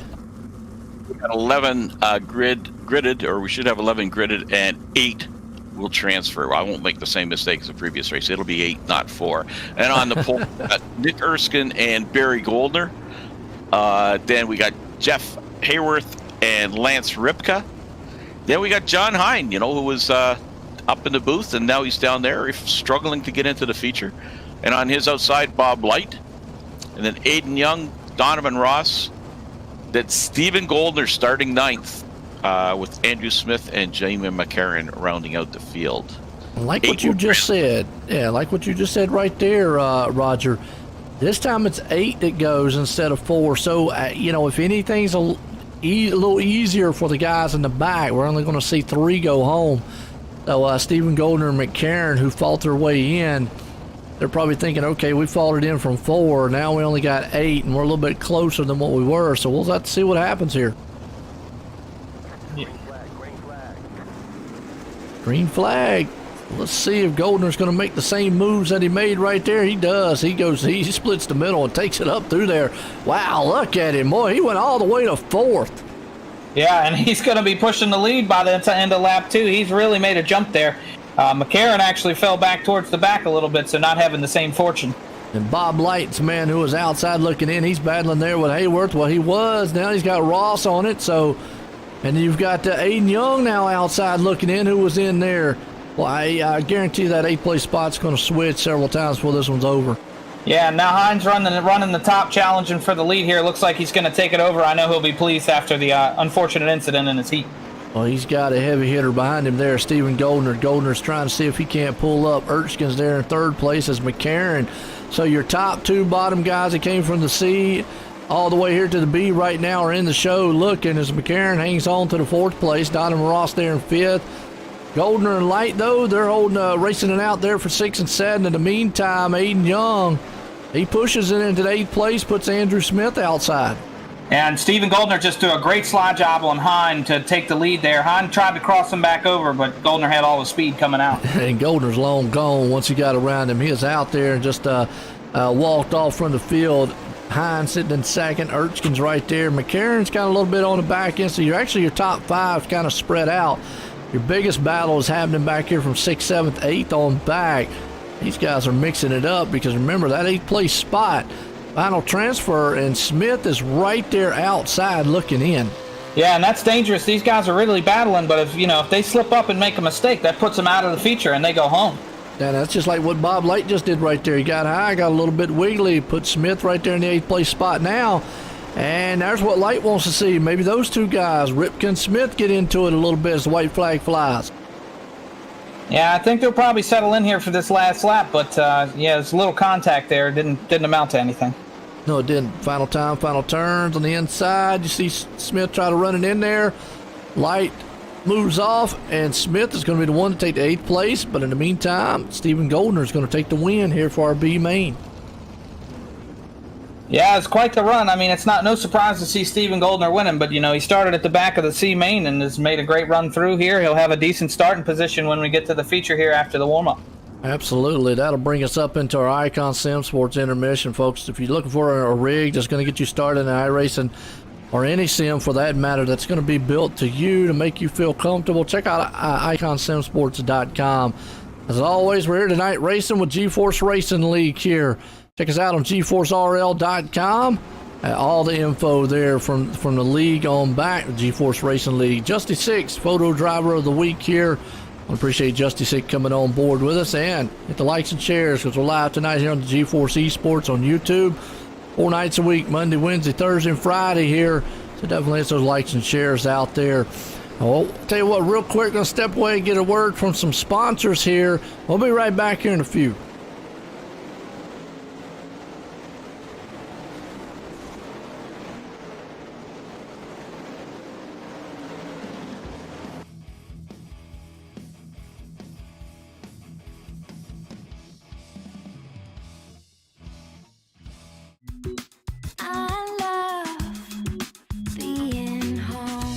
It all starts with the right house. That's where we come in. Howard Hanna. Home happens here.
People want to have a one-stop shop.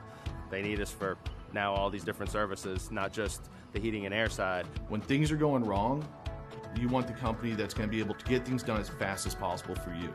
Today, we're going to be in over 600 homes. What the customers can count on is we're going to send a competent person to your home with a vehicle that's stocked and prepared. We're going to do what's right. Right now, we're waiving our $79 service fee with any Cool Ray, Brightbox, or Mr. Plumber service.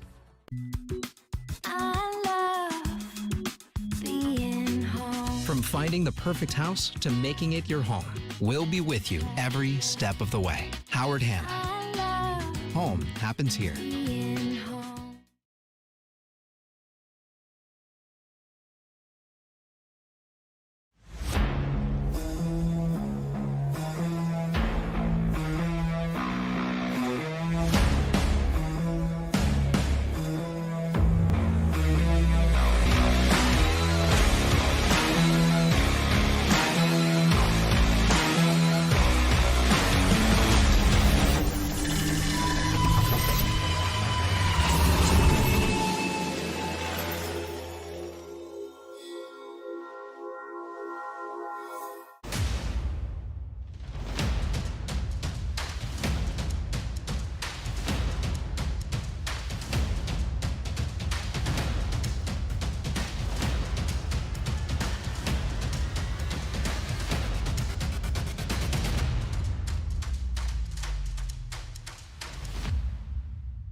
Introducing GForce TV.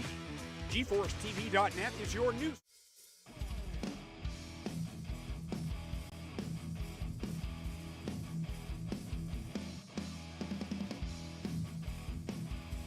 All right, welcome back here, folks. Hope you like that. We got a word from a lot of sponsors, a lot of great products that they guys out there enjoy. Well, we got Connor Ross up here real quick. Gonna give us a track report.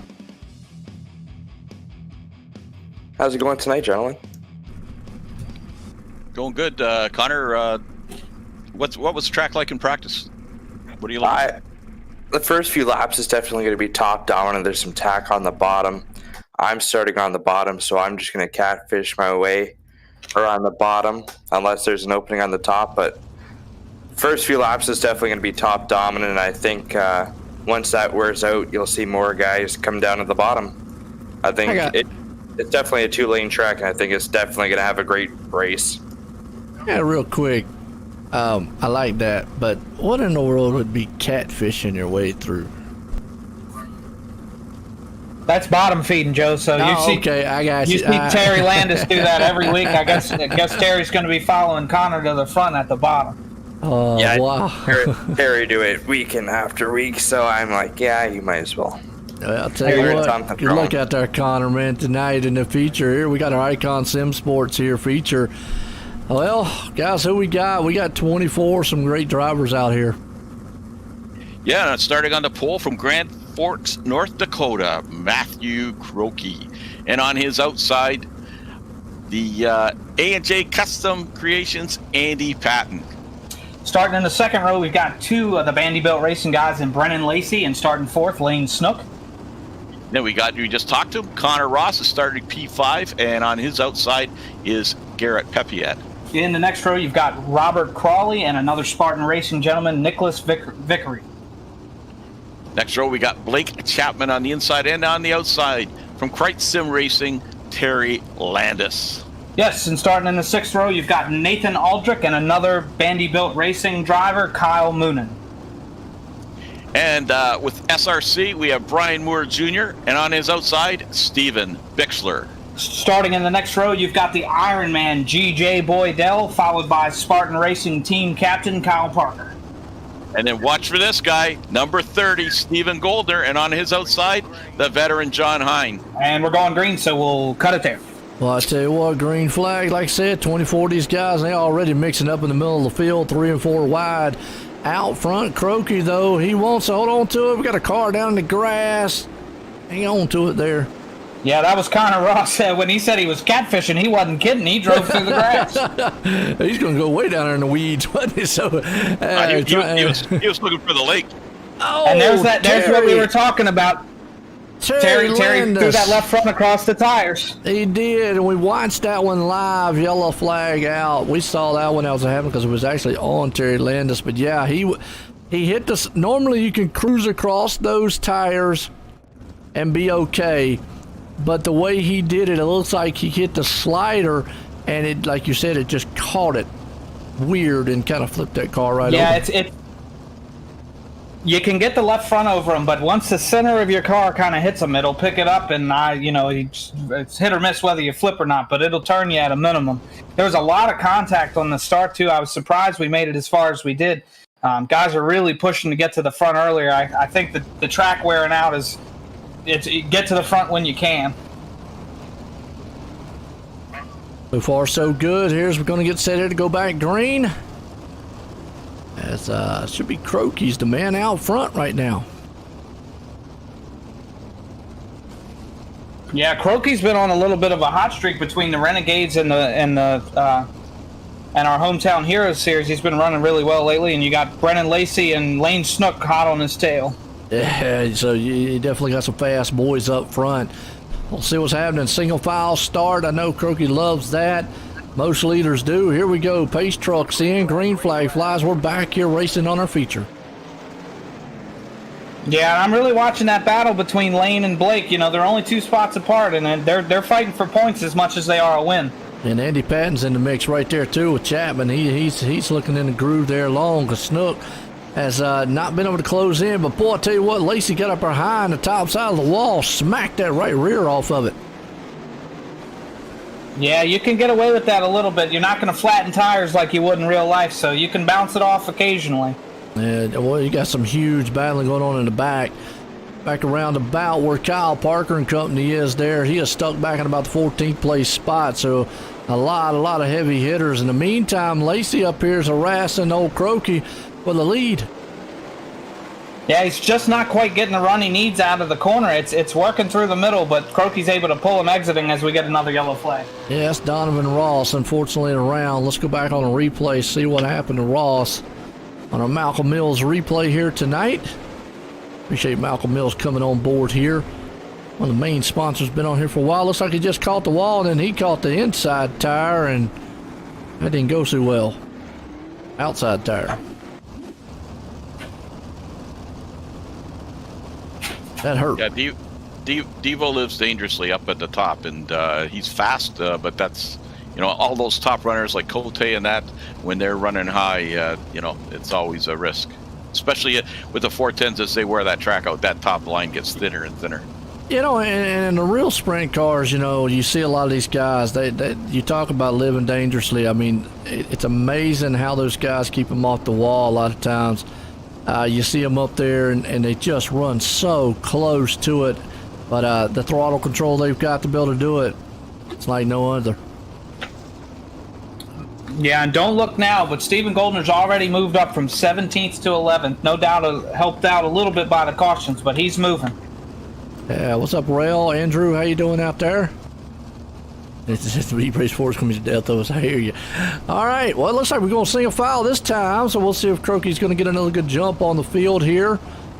As he does, he's able to get in front of him right there. A little contact between Pepia and company, though. Yeah, Andy really spun his tires there, and Pepia didn't have a whole lot of anywhere to go. No, he didn't. Andy Patton right there in 5th place as Lacey now drops all the way to 2nd. He's got Snook to deal with as Croaky still's loving what he's seeing in his rear view here. And iRacing, they have rear view, and real racing folks, they don't. As Jamie McCarran, unfortunately, is around. Let's go back on the Malcolm Mills replay here and see. We can catch what happened to him. Like he's in that blue machine, and yep, just 2 guys coming together, and not going to work out 2 open wheel machines. Yeah, and the fast guys in the back are loving this because every chance we get at a restart, they get they're just that much closer to the guy in front of them, and that can be a big place to gain an advantage. And that they do. I mean, even though Croaky's getting good starts on it, obviously Lane's going to be able to get that run now. We said earlier, and I know Hines said earlier, after a while, though, Snook's going to want some green flag runs to get into his groove. If not, these restarts are going to keep benefiting Croaky as long as they stay like a single file. Yeah, I don't know that we got a full lap in there or not. If this goes double filed, I'd say the advantage is slightly Lane, but Lane doesn't always run the top. Lane's real good about running where there's grip. You got other guys they'll run the top until the grip's completely gone, but Lane will be quick to move down and try to take Croaky on the inside if he has to. Well, here we go. We're doubling it up here to go back green. Tonight for Icon Sim Sports Hometown Heroes here at Cedar Lake. There's a GForce Racing League here. We're going to double them up. Going to have Snook on the outside, Croaky down on the inside. We'll count out Chapman and Lacey there along with them. Pace truck runs off. We'll see when Croaky's going to go. He takes off and goes. He gets clear there of Snook. Snook's close enough to see what he can do on the high side. Yeah, Lane spun the tires just a little bit, gave Croaky the advantage on the bottom, so he'll slide into second for the time being, but he won't be long before he's up there pushing. You got Moonin hanging on to fourth place. Lacey there sitting in third. And here comes Snook. He's on the back tail tank there of Croaky. You see him. But in the meantime, here comes Lacey going to try to get up there and harass him a little bit. Yeah, and like you said, Moonin's another big mover. Started all the way back in 12th, already up 8 spots into 4th. Yeah, absolutely. He's watching this battle in front of him. He's hoping maybe those two get together. Boy, that's about as close as you can get. Had a beautiful shot to show between their Snook and Lacey. I mean, they had their tires and wheels in between each other. And Jamie McCarron again around. Let's go back on the Malcolm Mills replay. In that blue machine right there. Let's see what happened to him this time. Not sure if somebody maybe got into him. Oh, yeah, he just kind of closed in the gap there on the back end of someone and just barely made a little love tap and went around. Yeah, in other news in Goldner watch, Stephen Goldner's up already 10 spots. We're not halfway done and into 7th place. So he'll be up there contesting with the rest of his Bandy brothers before long. Well, I'll tell you what, he did this in the C. He did it in the B main. He's also pulling, maybe pulling McCarron with him too. Let's see where McCarron's at. McCarron's the gentleman that just spun, I think, right? Oh, my bad. Never mind. Yeah, McCarron's the one's having a bad time. Now, McCarron actually got into the show, but now he got into the show and he's having a rough go of it. It's getting the sponsors some TV time. That's got to count for something. That's what I always say. Sometimes, at least that's what I tell Roger a lot of times when he wrecks. Low contact between Croaky and Lane playing games here on the start. Croaky wants to push him up. Lane wants to run the middle. It does. I mean, you can see it. I mean, that's probably what it is. Just try to get Croaky off his game on this start here.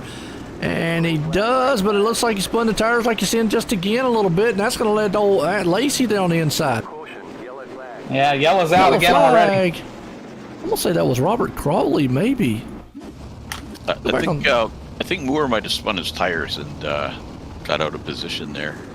Well, let's see. It was Robert Crawley. Yeah, it looks like he just got tagged from behind right as the green flag was going, and it sent him right into the wall. This might be that 305 to 410 transition coming into play. Oh, yeah. Yeah, the track is way more slicked off than it was at this point in the race with the 305s, and with all that extra power, it's real easy to just pound the gas pedal to the floor and loop it around. Well, when we talk about that week to week there too, Preston, we talk about the major apples to oranges between a 410 and a 305 because the 305 just doesn't have the power to slide on through the turns. It can bog down a lot, and you're able to slam down on that throttle, like you said. You give yourself a way more horsepower on a car, and you go slamming down on the throttle. You a lot of times it's not going to react the same. So, yeah, it's like a night and day difference going from that 305, especially to 410, up to a 360.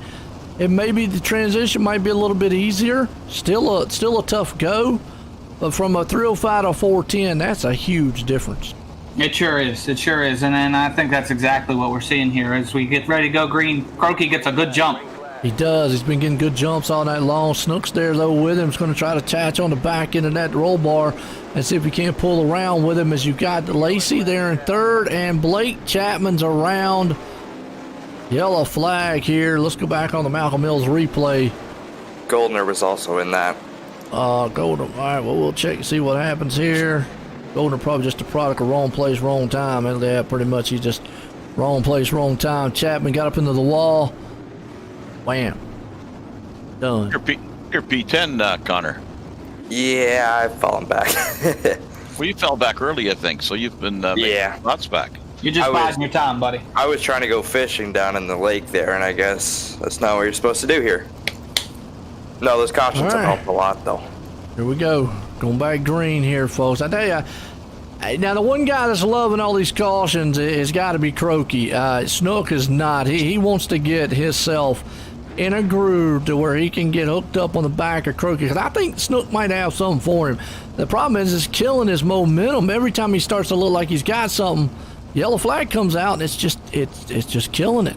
Now, there's something interesting going on here, and I'll admit I don't know exactly why they're doing it, but you're seeing the Vanderbilt guys that are under the caution. They're moving down to the bottom of the track.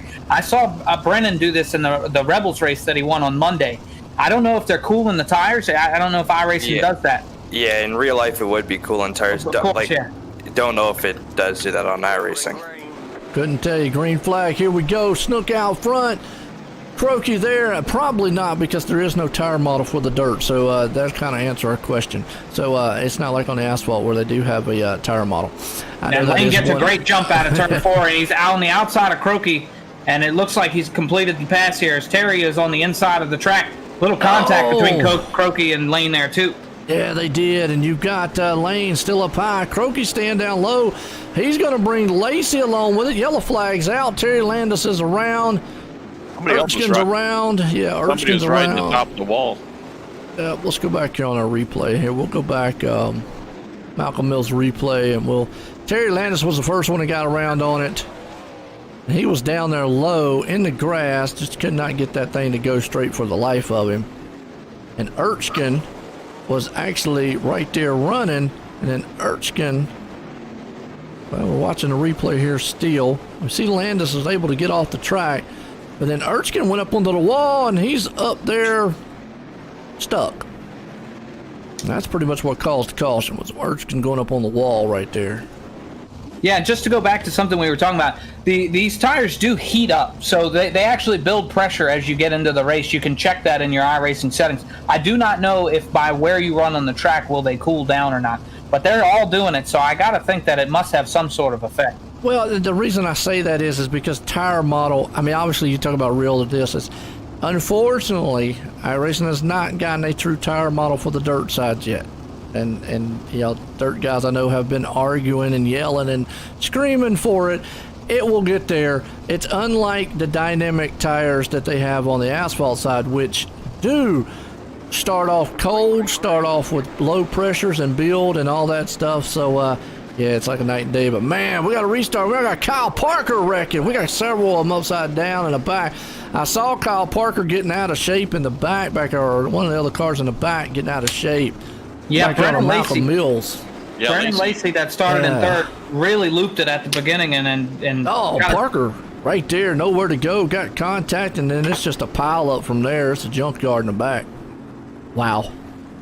It's our Malcolm Mills replay there, folks, but well, it's all Snook out front, Croaky there, and you know, I love talking about the tech, man, as far as, you know, what's real, what's virtual, and stuff like that anytime I can, and trying to bring out the things on iRacing. And you know, as far as the dirt side of things, there is a lot of things that they have definitely gotten really right, as opposed to what, you know, from the real to the other. And you know, I know they concentrate a lot on the asphalt side of things, but tires definitely will get there. But now, the track, though, is another thing. Now, the track definitely is one thing that does change a lot throughout the race.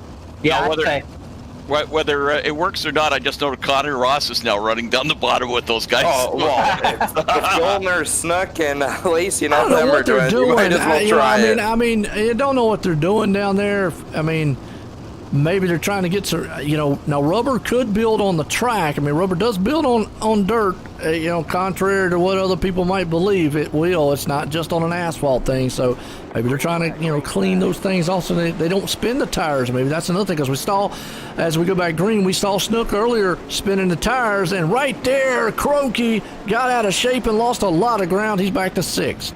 Yeah, the track is really slicked off now. It is really tricky. And I think that's kind of what they're doing by going down. Is it's really slick up top, middle, and it's not so slick down there on the bottom side. So under caution, they're trying not to get as much of that slickness rubber on the tires, or when they don't spin them on the start. In the meantime, here comes Goldner, though. Boy, he is storming through the front, the top side on that cushion. He's up to third. Yeah, and Pepe at the non-Vanderbilt guy is pushing his way up to second here. So we'll see if he's got anything for Lane. Never mind, here comes Moonen too. He's there along with it. He's done moved up in the second. He's down low on that bottom side, but the top two up top. Terry Landis again around, still in the green for the moment. Snook right now is just walking away from it here. As you see, Moonen goes up top. Pippitt there sitting in third. Goldner hanging on to the fourth place one. Well, it's a heavy battle for that position around that area. Yeah, no, this is just benefiting Lane. The more these guys fight, the more he can pull away. Yeah, he's loving everything he's seeing in his rear view right now. As up front, still it's all Snook. Behind him, you got Pippitt sitting in second. Moonen right there, but well, he's got a full rear view of a Goldner. And here comes Lacey back into the mix, along with Connor Ross, trying to see if he can't move up into sixth there, and he's got the middle lane rolling. Yeah, there's a lot of different lanes right now. It's just so worn out. You can kind of go wherever you feel most comfortable.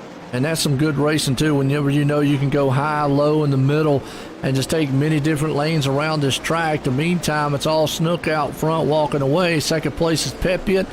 But Moonen is right there on his back tail tank trying to get him. The battle's on though here between Stephen Goldner and Lacey.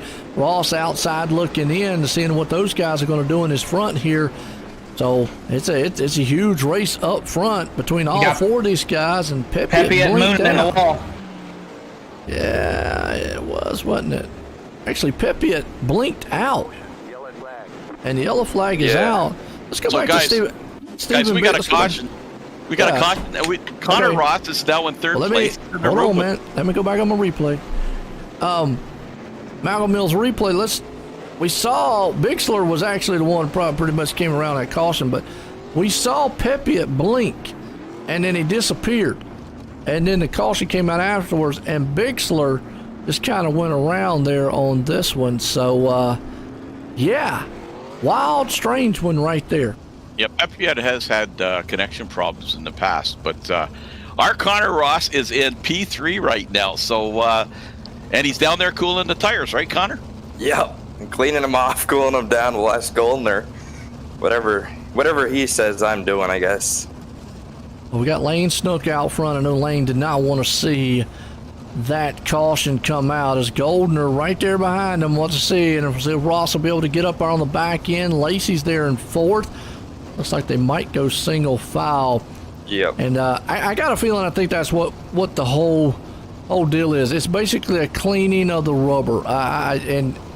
And it kind of, if you look, you always see the guys on the asphalt side going side to side. They do the same thing. That's basically what it is, I think, is what they're doing.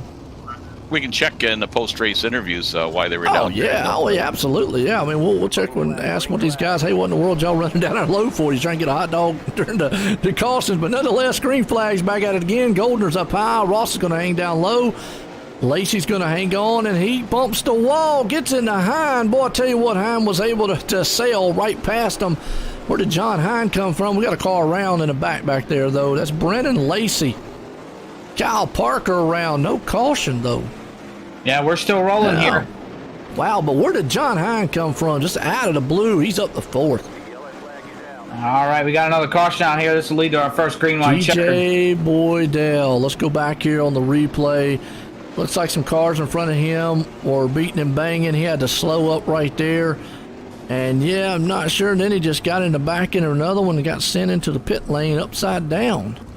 So kind of just a product of wrong place, wrong time. We've talked about that in racing a lot. You know, sometimes you just have bad luck, and other times you just in that wrong place at the wrong time. So you're right. Connor. Green, white, checkered here. And we'll see Connor, what we're going to have.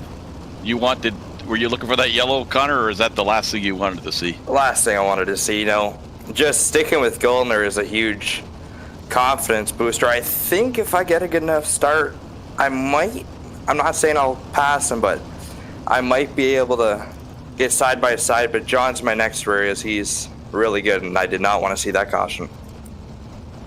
Well, I tell you what, I don't know if Lane wanted to see it. Probably Goldner did, because Lane was just walking away from him. This is going to give Goldner one other shot here, and I know Ross said he didn't want to see it, but probably he does, because now this gives him a shot at those top two guys up there. So it's going to work out for him here. As like you said, it's essentially going to be a green-white checkered for the dirt, as they technically don't have a green-white checkered. It really did just kind of go when the green comes out. So it's kind of unique when it actually ends up on a last lap shootout on the dirt. But green flag, and boy, I tell you what, Lane Snook just gets a rolling start here. But Goldner's not going to give up on the high side as he takes it up on the cushion. Ross is there. Here comes Hine, though. He's going to battle it out with him, and he's going to bring Lance Ripka with him. And Goldner has really reeled Lane in. Let's see if we've got anything for him on this last lap. He's running the top. Lane's running the bottom. It is. One more time, white flag. I always say, it don't matter what they do, they kill themselves. Backside here, I don't think Goldner's got enough to get it done, but the battle's on for third. Hine comes out of 4. He's going to drag racing to the line. Ross is going to hang on to third. What a run to the end there. But it's all Snook going to bring this one in to the hometown heroes here tonight for the 410 wing sprints. Goldner did everything he did. Good battle for the third place guys here, as we will get a word in and bring up a lot of these boys here and see what we got.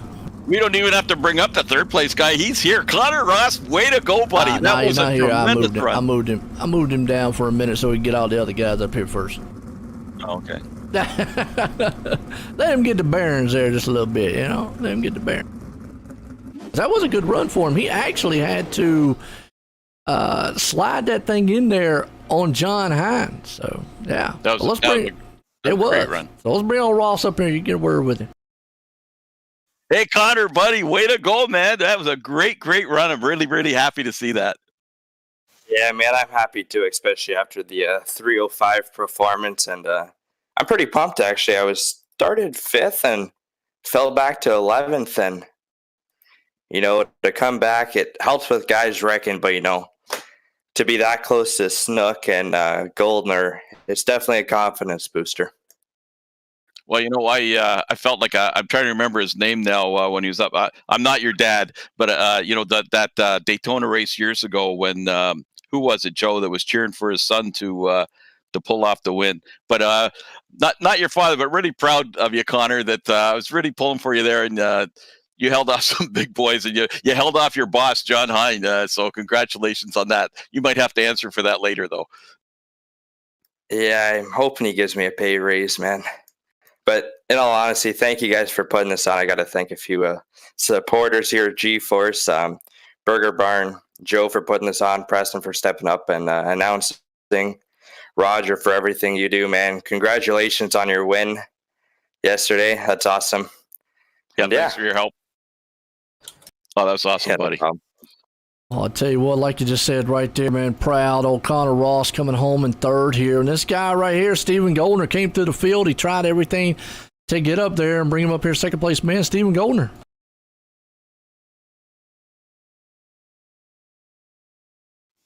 You there, Steve? Yeah, hey, how's it going? Great run, buddy. That was that was a hard go for you. It reminded me of that time about a year or two ago where you came up through a C main and were hard charged for the night. Yeah, I mean, we didn't really have the heat race we wanted, but we definitely made the best of it there to end up second the lane there. So we've all been talking. We've been up in the room in the booth here talking. All you guys, all the bandy boys went during cautions, ran down the lower end. Were you trying to cool your tires? Like, what was that all about? Oh, that's top secret.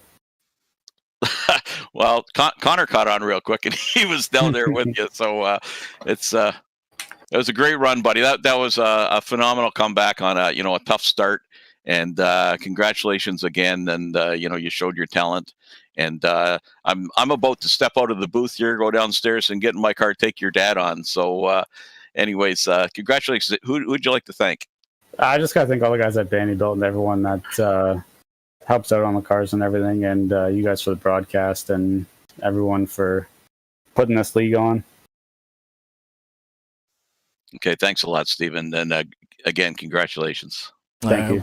There we go. Second place man, Stephen Goldner. Like I say, he's had a heck of a night, been a runner up. But this kid right here does it again. Lane, Joanne the Booze, got a copy?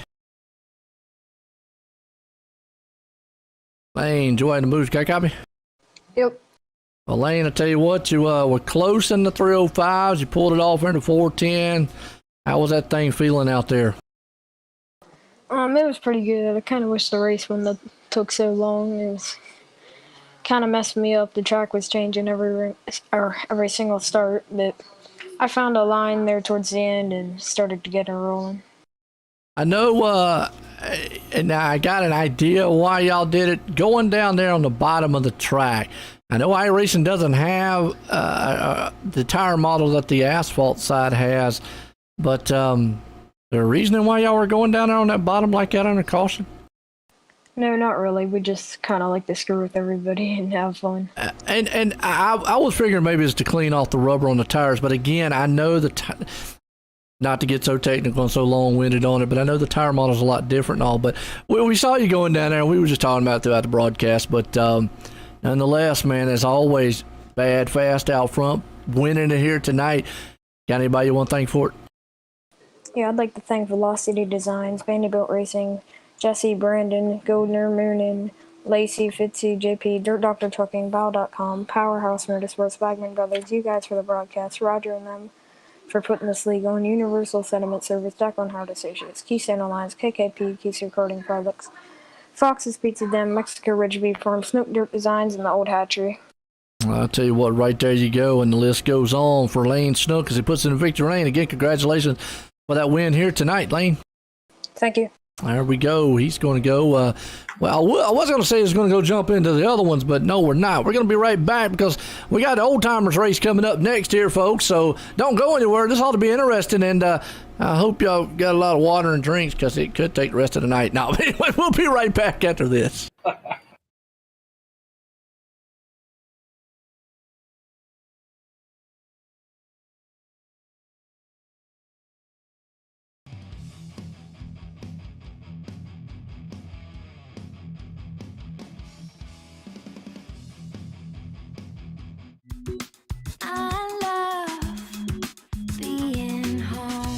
It all starts with the right house.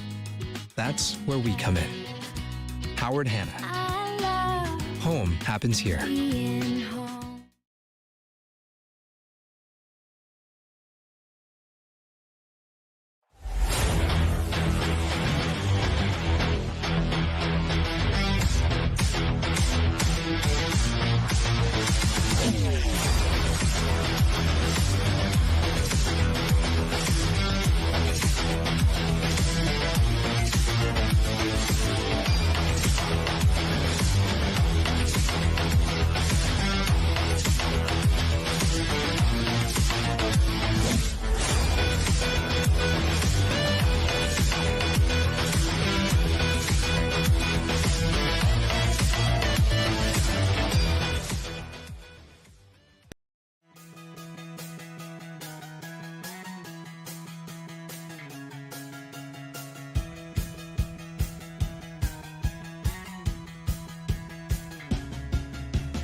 People want to have a one-stop shop. They need us for now all these different services, not just the heating and air side. When things are going wrong, you want the company that's going to be able to get things done as fast as possible for you. Today, we're going to be in over 600 homes. What the customers can count on is we're going to send a competent person to your home with a vehicle that's stocked and prepared. We're going to do what's right. Right now, we're waiving our $79 service fee with any Cool-Ray, Brightbox, or Mr. Plumber service.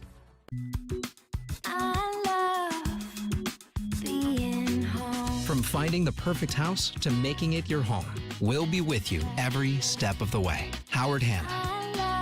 Home happens here.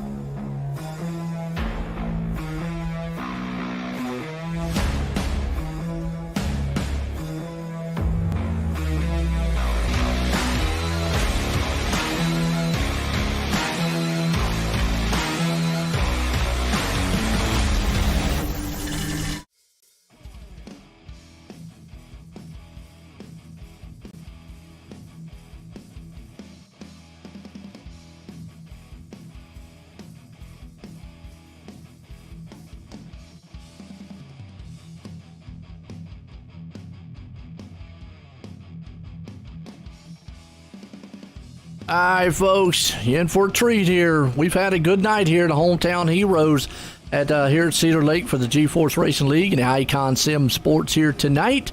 As these are the senior citizen night here, so to speak. As out here now, they call it the retreads, and if you're don't know what a retread is, basically it's a tire that it kind of gets retreaded. It's used and worn out, and it tries to get brought back to new. But a lot of these guys out here might need some retread. So, Preston, it's going to be interesting, guys.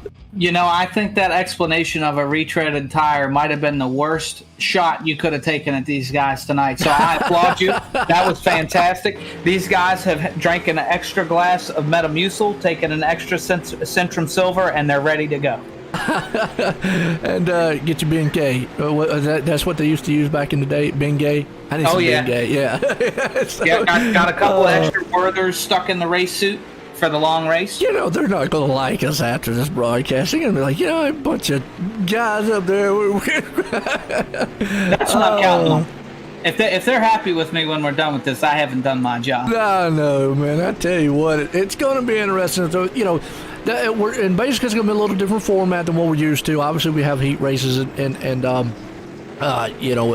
constellations and all. This is just basically we're practicing right now. We're practicing for another few minutes here. But then it's just going to go straight into a feature here. It's 12 drivers out here. It's not a big field. Again, it's the retread series here. It's the worn-out tire style racing, and these guys. It's amazing some of the names because now it gives out who is the old guys in the league. Yeah, I guess for a lot of people, because you don't ever see a face that goes with the name, you can't always tell from a voice. But yeah, it'll kind of illuminate some of the other races that we have, because these guys they run this retreads division during the middle of the week because they're all retired, the lucky bastards.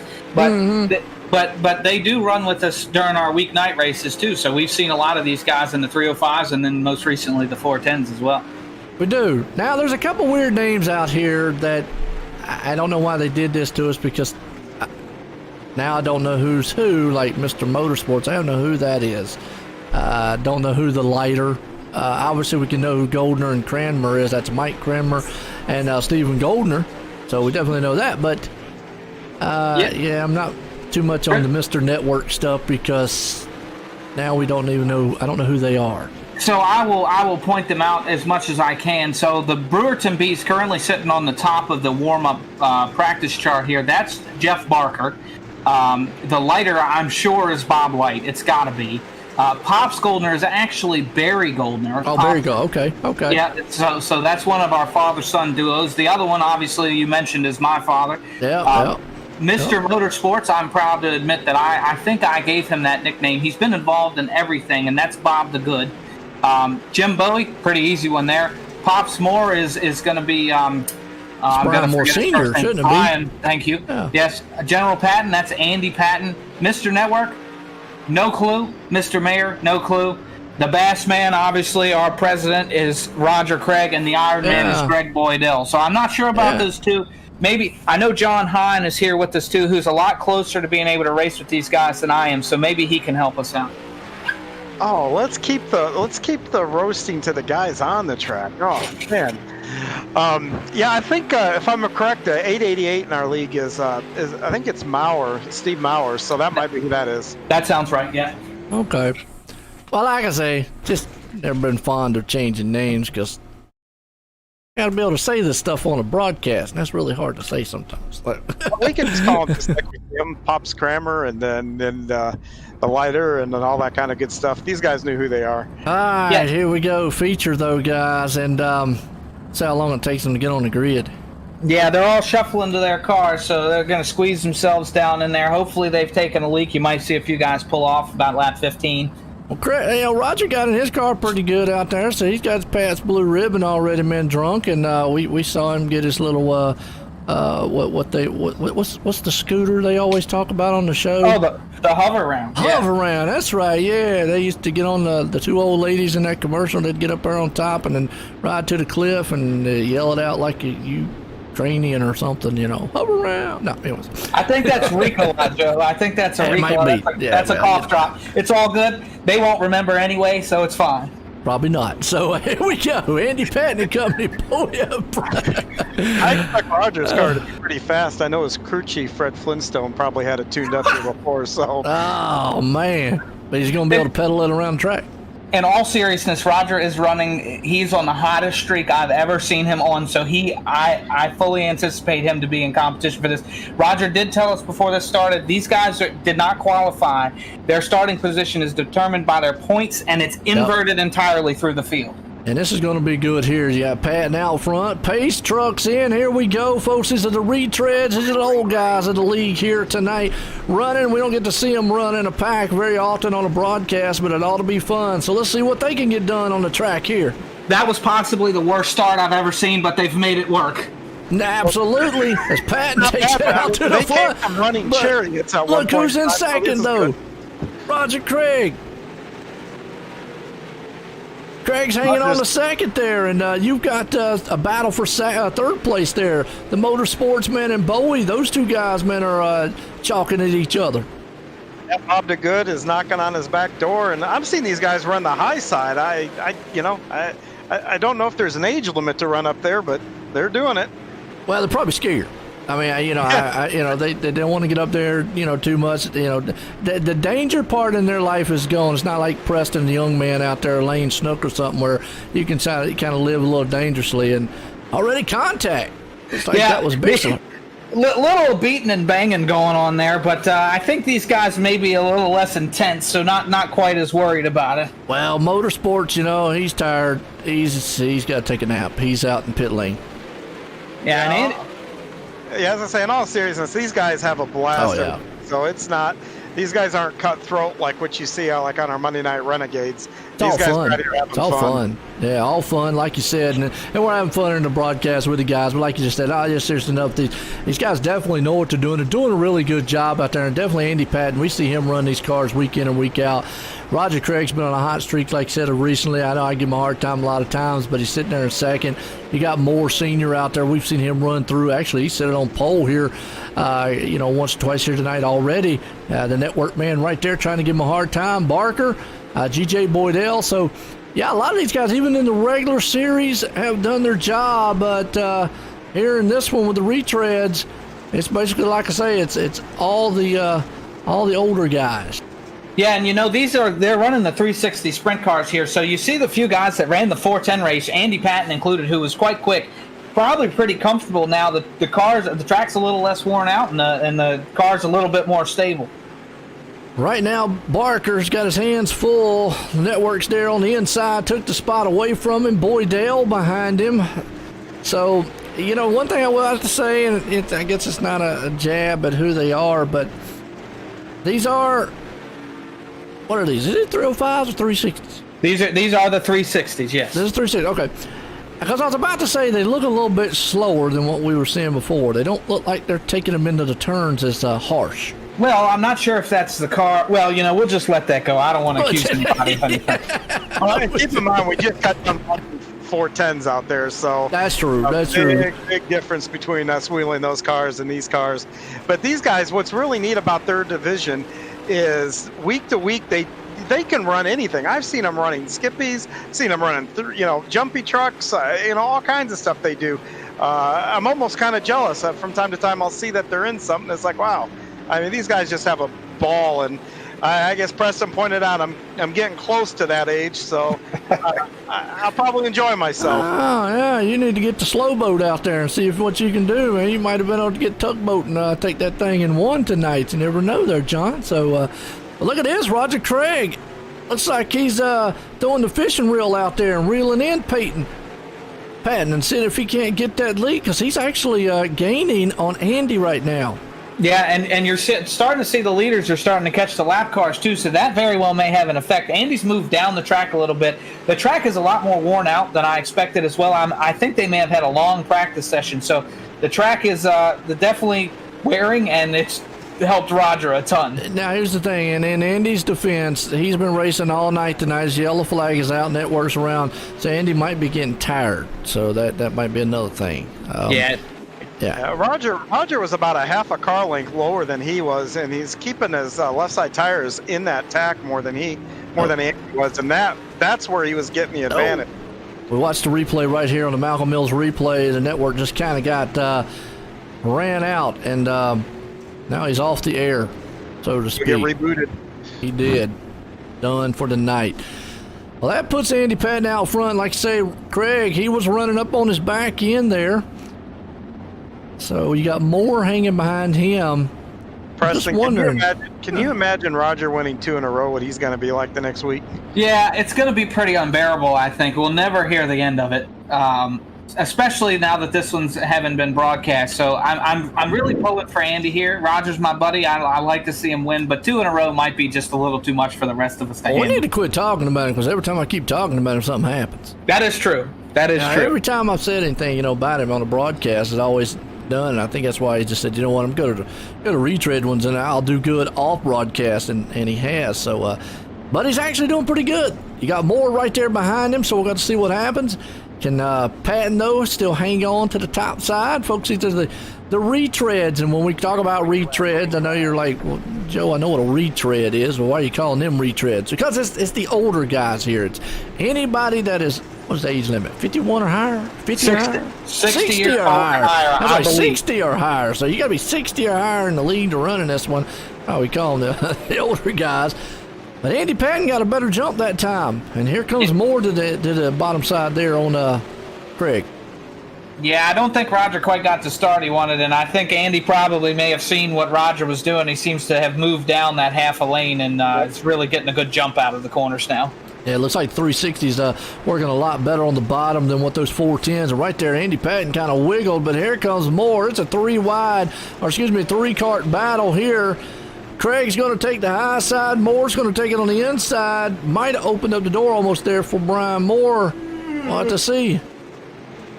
Yeah, this is really intense, too, and there's a stripe of grip in the middle of 1 and 2. So if somebody can find that, and Roger might find it here, he keeps moving up just a little bit. It's not there in 3 and 4, but 1 and 2, that's going to be the place you make a pass. And we've got a battle up here, and you see right now Roger's going to the high side. He throws a slider up top. Andy Patton still down low. Andy gassed it up a little bit, too, coming out of turn 4, kicked her sideways, and Roger drove on by. Yeah, Roger moved back to the bottom. Oh, Andy spins it out there and takes a shot. Caution. Yeah, we was watching that live. Like you said, just spun it out, going around. Unfortunate on Andy Patton's end. Well, puts Roger out front. Moore right there in second. Barker holding on to third. It'll be interesting to the finish of this one.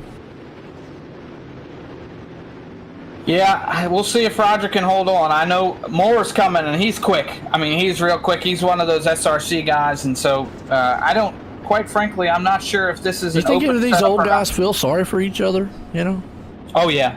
And maybe for sure. Like, this will never be the crowning moment for Roger Craig. We might let him just have one.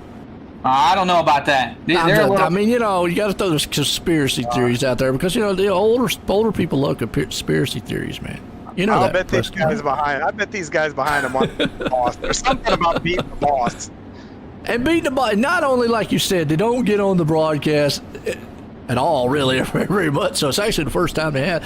So to be the only broadcasted retread race, so to speak, unless we have any in the future, yeah, the first one, that's definitely would be a crowning achievement and moment that you could put up on your plaque at your local Hardee's when they meet up in the morning to have coffee. That's what they do here. I'm just saying, Biscuit King and all that. Boy, that's the old folks' home in the morning, man. Yeah, it's Chick-fil-A here, but we got the same thing. I've been there in the morning, give me a biscuit, and I'm going, wow, okay. Green flag, break out. Roger got a good jump. Yeah, he did. And I noticed during that caution that Brian Moore's front wing has really been up, so that might be working against him quite a bit. It might be right now. Roger's hanging on to that low line. Don't get in the tires, and that just destroyed his momentum. Here comes Moore. That's the one thing he didn't want to do. The mistake I said, concentration probably is not the best thing on their mind, and he lost a little bit of it right there. Yeah, that's going to cost him, I think. And Moore ran that middle line. I know there's some grip towards the bottom, but That middle line seems to be the quick line right now. Oh man, I tell you what, just like that, I told you, it doesn't take much, but he's still got a little time. Moore might be able to. Moore's trying to take the safe lane here and run that middle lane here. Man. Yellow out, GJ Boydell around. Let's go back and see what here in the Malcolm Mills replay and what happened to GJ here in the back as he's down low right there. And then he just has a car sending. I think the other guy just, the Alzheimer's kicked in and forgot how to hit the brakes. Sorry to say it that way, but I always wanted to say that. I always just kind of wanted to just go off and say something like that. So this was a perfect race to do that, you know? Yeah, so... highlight of the broadcast, folks, right there. Completely lost my train of thought, right? Which I guess these guys can probably relate to that. But anyway, Boom Boom Kaboom Boydell was up there. He had moved up 5 spots and was in the running for hard charger, so that's gonna hurt him a little bit. Yeah, but this does give Roger another chance here more. I mean, it closes it in as he's lost that momentum. He got down there in the tires.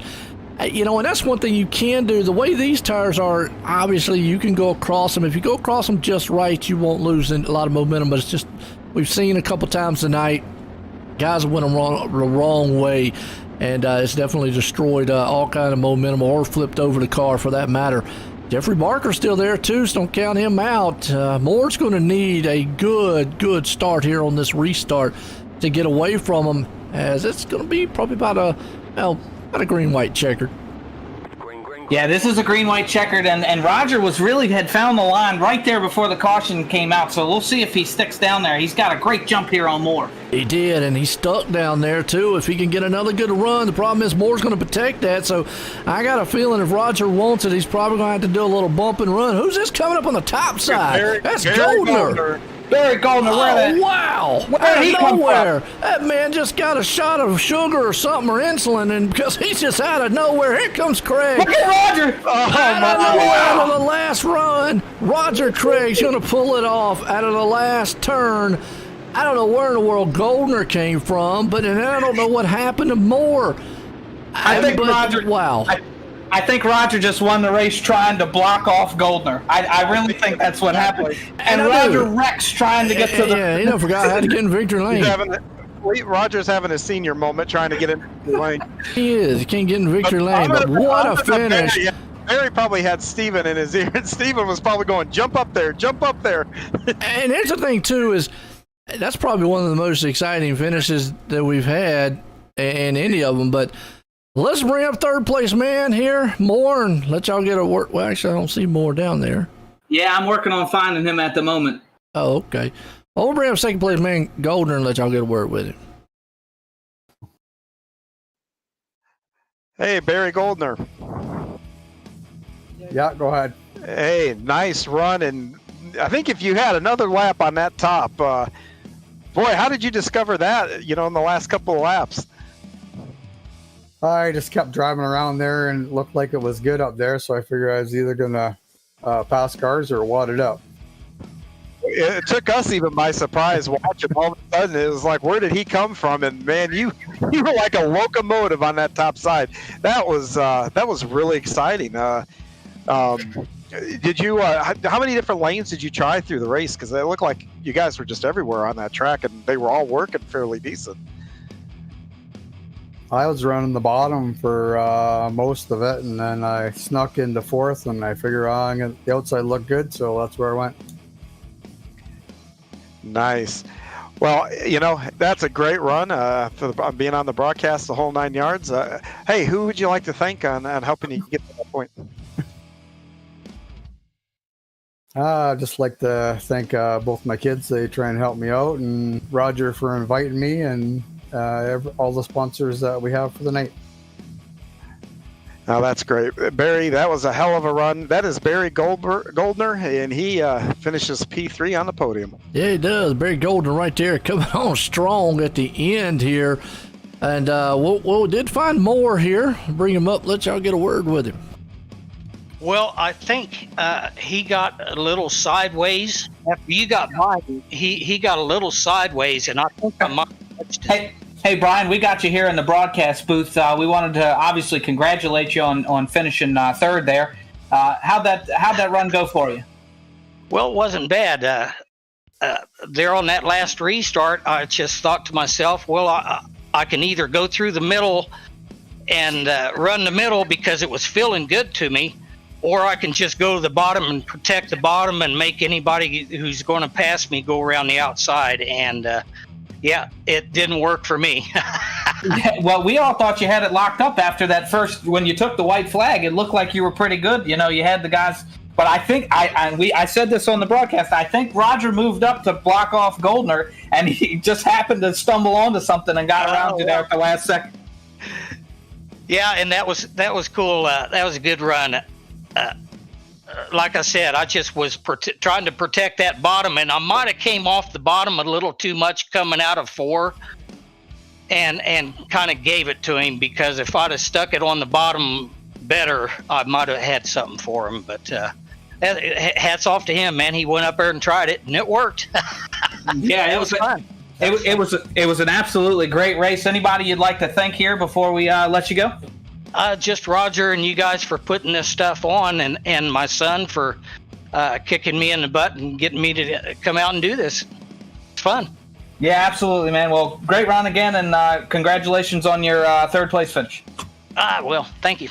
There we go, Brian Moore Sr. Well, I'll tell you what, before we bring up this guy here, I'll tell you what, Preston, I'm going to let you talk to him here, because Roger Craig, like you said, just an outstanding job, right place, right time, and hopefully he's been able to find his way to victory lane here to get a word with us.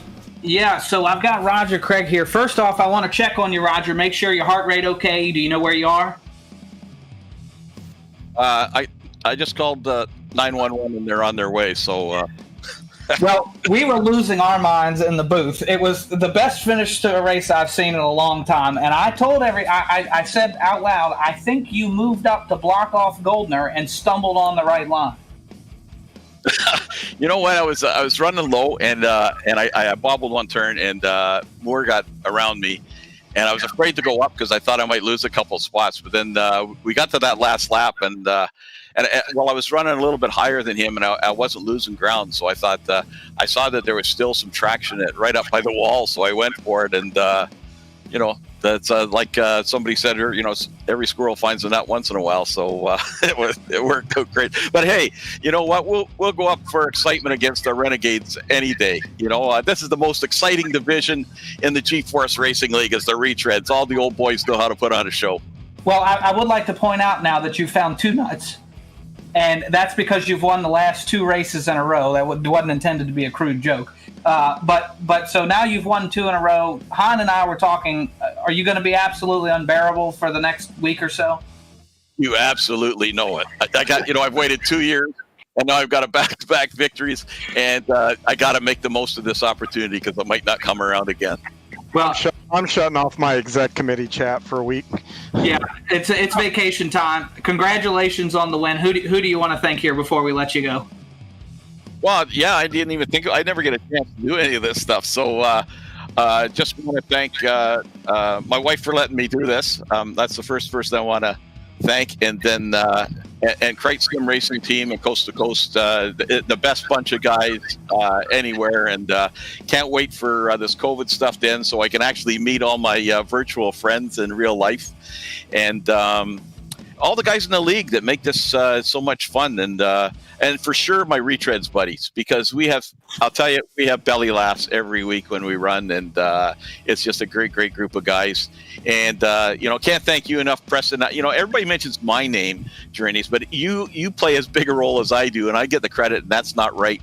I want to thank you for everything you do, man. It's major. And John has really been stepping up lately too, and you know, it's unfortunate that Connor kicked his butt tonight, but that's the way things go. And I want to thank Joe for putting up with us and probably putting up with this interview. Yeah, it's been a long interview, that's for sure. And I'm gonna tell you, when you go back and watch the broadcast, you said belly laughs. I hope y'all get a trip out of some of the stuff that I said, because I had a ball. I can't believe it. I can't believe he didn't thank his crew chief, Fred Flintstone. I wanted, thank Fred and the old Rock Wheels returning tonight. And but no, seriously, that the guys in this, we have belly laughs every race, Tuesdays and Thursdays, and anybody that's 60 plus or even close, come on out with us because we reverse the order every race, and I was lucky a few guys didn't show or something, and I had a pretty good starting spot, so I guess it paid that I missed a few races this season.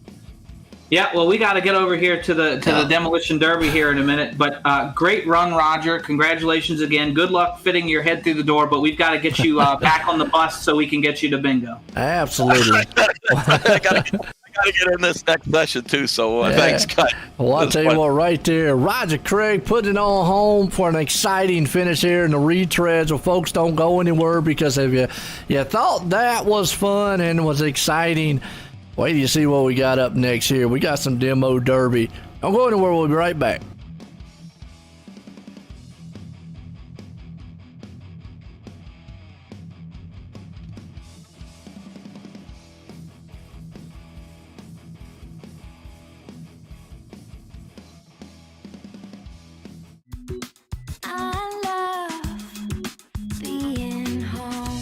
It all starts with the right house. That's where we come in. Howard Hanna. Home happens here.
People want to have a one-stop shop.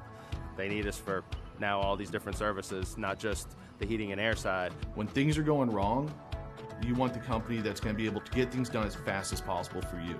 Today we're going to be in over 600 homes.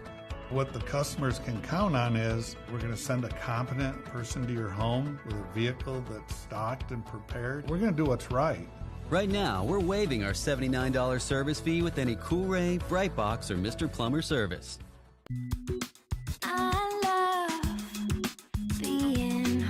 From finding the perfect house to making it your home, we'll be with you every step of the way. Howard Hanna. Home happens here.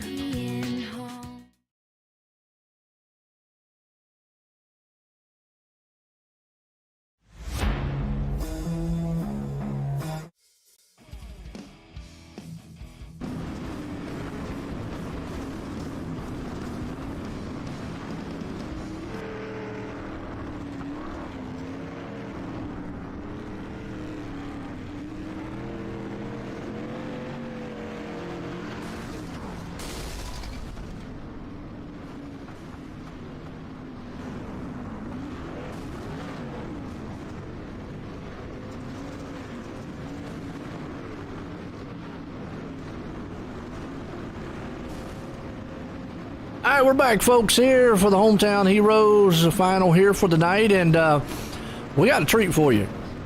Now, we've had some exciting racing. We've had our normal 305s, we've had the 410s, and then we had the old guys of the retreads come out here and had an exciting finish. Now we got what we call some demo derby. You don't see that a lot on iRACING. Well, let me take that back. If you ever run in an official race, then yes, you will see a lot of that. But you don't normally see a lot of it on league racing. I'll say it that way. But tonight we're going to deliberately smash and bash cars. Now let me give you a little rundown on kind of the rules here, if you can kind of say rules. They're street stock cars on the dirt. It's a 43 cars with grid. They're going to follow the pace car truck out in the start. All right. The cars will start on the back stretch for one lap only, and then it will be closed, so they will not be allowed to go to the back stretch. They can go to the infield and then go to the front stretch. So there's 4 infield roads located at the end of the front and the back stretch. Drivers can use any of the infield roads as well as the podium, so we'll see that too. The track will be reduced as the number of remaining cars decline, and believe me, they're going to recline at a huge rate because there is no fast fixes here. Once we get down to approximately about 20 cars, the backstretch infield roads will be eliminated. So they won't be able to get to the backstretch or any of the infields. When we get down to 10 cars active, the track will reduce to just the front stretch infield wall. There will be unlimited incident points, because obviously you don't want anybody getting disqualified because of incident points. There'll be 0 fast fixes, so basically it's a free-for-all. Black flags, obviously, because you're going to get some black flags here, but that's what the admins up here will clear. Cars cannot stand still for more than 5 seconds, so that's a good rule that they're throwing in there, or they will be disqualified automatically. So that's a good one, because you don't want somebody just kind of sitting there kind of avoiding everything. There's going to be a $5 iRacing credit to the winner here of the last car, or last man standing, so to speak. And the car that accumulates the most incident points. And if you're not familiar with what incident points are, I know John up here in the booth does, but incident points is every time you make contact on iRacing, it gives you like a point system. So this one here ought to be interesting. Folks, get ready, get set. We got some demo derby about to happen. Yeah, and the point system, you can get different points based on the severity. If you just barely tap somebody, you can get what they will see as a 1x, as a one incident point. If you completely wreck somebody, you can get up to a 4x. So, you've got some options here, and this is going to be interesting. I know that for certain. And folks, as far as the ticker goes, forget about it. It's not going to be able to keep up with it because they're not going to do any laps. So that's why I took the top one off. We're going to try to do our best to keep up with who's going to be flying, because we're going to have cars going to go airborne up in the air, flying everywhere. Might just go on the most exciting and let the actual program kind of just cycle through the cars as they go around the track on its own. I normally click on different ones as they go, but something like this is pretty much just going to be a free-for-all, folks. So you should sit put it back on. and enjoy. You should put it on the iRacing command, go to the accident or whatever, and just watch your computer catch fire. Crashes. Yeah, focus camera on crashes. All right, we'll do that. We'll see if it'll flip around to the ones, and we'll see what happens on this one here, folks. So it'll shut your computer down. It'll be overwhelmed probably with accidents happening in all 4 corners. I know my red bar thing over here will come up with crashing all over the place, so there you go. But remember, they're going to go around one time. And now the street stocks can take a beating. The biggest thing I think you're going to have to worry about here is a head-on collision. As a green flag flies, so here we go. A head-on collision is probably where the biggest area that you're going to have to worry, because blowing the motor is catastrophic from that point. Yeah, I would keep away. I mean, I don't even know what to strategize here, because if you go for 5 seconds, you're out. You got to get most incident points, but you got to protect your car. I would throw the thing in reverse and start just backing over people. Yeah, I'll try a door slam here, but here we go, green flag, and well, just hang on to see what we got going on, because it's going to be a who's who. So we already got cars on the infield, back in the back. I got a car right there sideways, and yeah, you can see it's going to just flip from car to car because crashes are going to be all over the place here, folks. Wow. No really way to kind of keep up with all this action going on. Yeah, there's not, and it's I'm looking all over here. I mean, this reminds me when I was a kid and I'd put all my Matchbox cars together and shake them up, and We already got car 76. It looks like the 97 and 4. 97's upside down playing dead turtle. He's out unless somebody knocks him back over. I don't know why he's knocking him over. Leave him there. Yeah, leave him there. Don't do nothing. I mean, which is smart for him not to tow the car, because if somebody comes down flying through there, it might end up hitting him. You never know. Lance Ripka, he's messed up. Oh, somebody got him knocked over. Yep. I see Troy Stewart over in 3 and 4, and he's doing what I said. He's Lacey's car, man. He's got it modified, and that thing's smoking like a weed eater. And it's driving sideways. But yeah, Troy Stewart in the 117, I'm watching him, and he's just backing around over everything. Yeah. That's what I would be doing. It's a pile up. Look at that. 03 machine, 013 machine there. I'll tell you what, Lacey's just getting knocked all over the place. That 4 machine. These guys have some of these guys have a pretty good equipment. Like me, I have a direct drive. I'm telling you, a couple of these shots, I'd break my wrist before this was over. Yeah, that's what I'm saying. I ain't gonna lower that P4 feedback down on this Some one. of these guys forgot to do that. You know, by the end of this, The they might be 14, where's he going? He's trying to go fishing. Hey, why not? He tried to run into the pond. I guess that's the safest place to be. Now they're meeting up out there. Maybe that was the old Cannonball Run. You remember that movie with Burt Reynolds? The one team had the car that drove underwater and put the oil slick up, and that was the Japanese guys. Yeah, and the guy Jaws from the guy that was in the back. He played Jaws in oh gosh, the movie James Bond. We got a car, man, running around. Looks like a top. I can't make out the number, but it's just spinning around and around and around. We got another one. Looks like the 217. But look at one car over. Man, I don't wonder who the heck that is. I can't get a good shot of who that is, but that car's just spinning around. Oh, it's Andrew Smith. Well, I'm going to tell you, I hope he's not in VR, because good night. Oh, man, I'm looking at him. Holy so, yeah, cow. go ahead. You go inside the car with him and see tell me how it looks, man, in the VR. Boy, that'd make you sick. Yeah, you don't want me puking on the air here. That's what I'm saying, because I can't believe that thing's just sitting going around and around. And it won't stop. It won't stop. I've never seen that. Yeah, it just won't stop. And they've hit it a couple, and it's going faster. Yeah, it's speeding up. Man, like I said, I hope the guy ain't in VR, because he's dead already. Somebody got his number, call him at home. Cause oh yeah, that is crazy. Look, they're trying to get him upside. Look, every time they hit him, it's still going. Yeah, that's a teammate that came over and got him. He's gonna try to get him that again. Motor's blowing up, I think. That thing will just not. That is crazy. I mean, we're kind of like mesmerized here watching that car go around. Everywhere, and we're just watching the top. Oh, he almost over. He almost got over. All right, we got another one here. That's Tom Taylor's upside down. Yep. But now he's on those turtles in the corner, those tires. So if he hits it just right, that's gonna flip him over. I'll bet. I'm surprised the thing's still going around and around and around. Wow. Well, let's see who we got left here. We have got cars all over the place. We got 25 here as majors, and we got another one upside down in the middle there. And Smith is still upside down. I can't get over that one.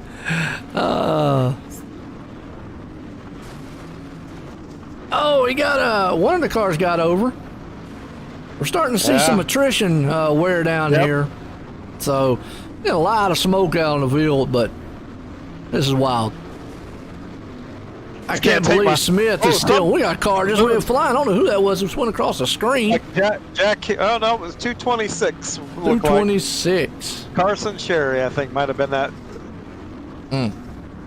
Oh, the top has finally quit spinning. Andrew? Now he finally got spinning. Now we need to call his house and make sure he's okay. Wait a minute. It's still going again. Now it just started. How is that working like that? All right, somebody call up iRacing. They done found a new.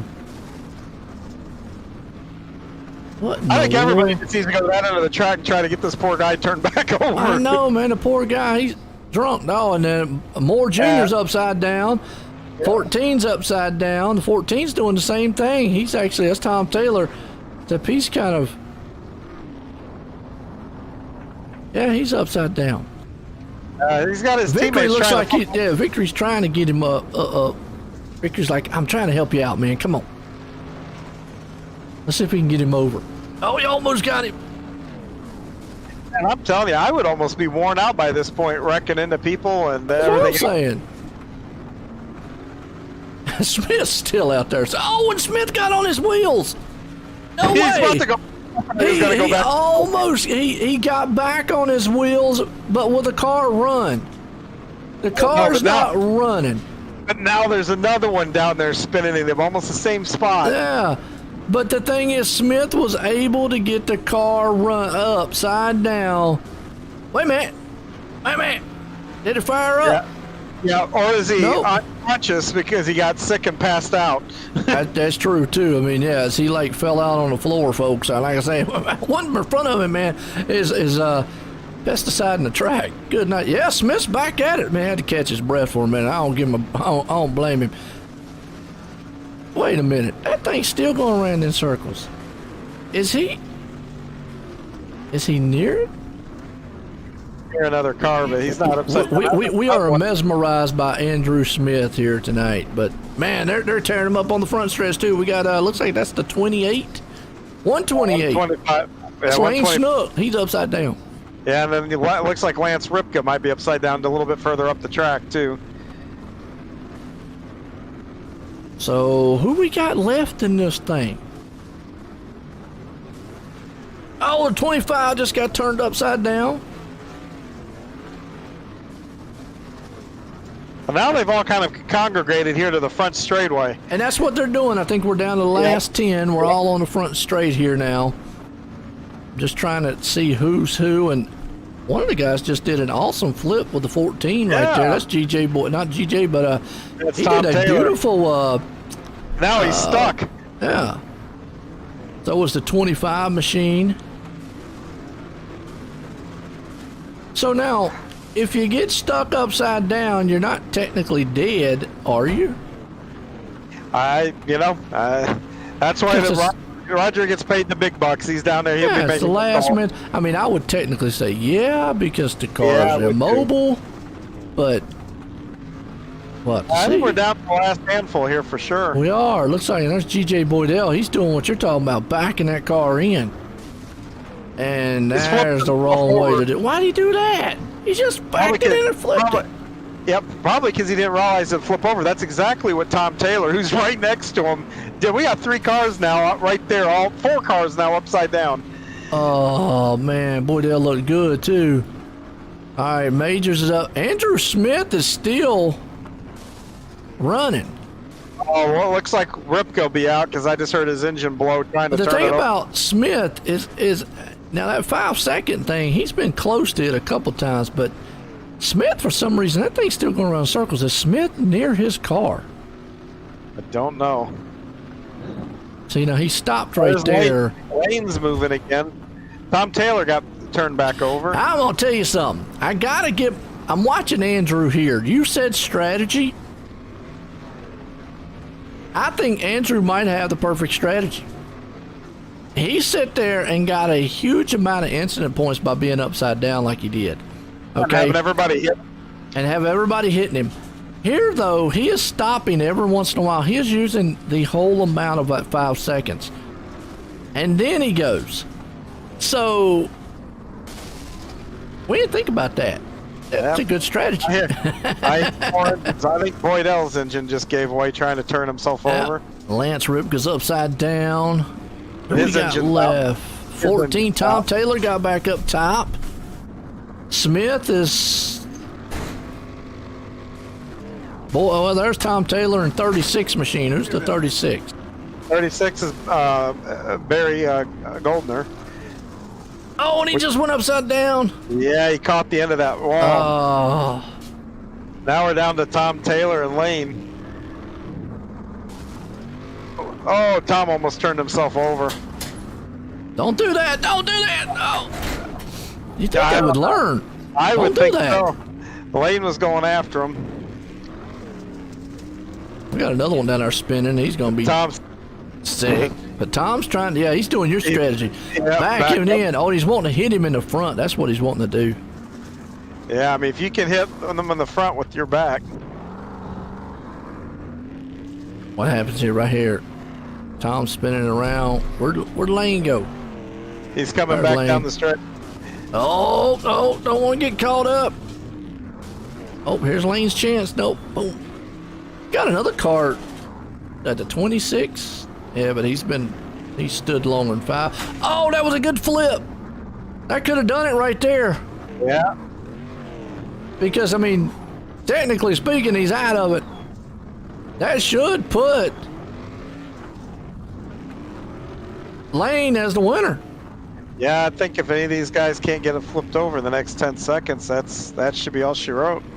Yeah. I'm a bit surprised by the other cars that are just spinning around.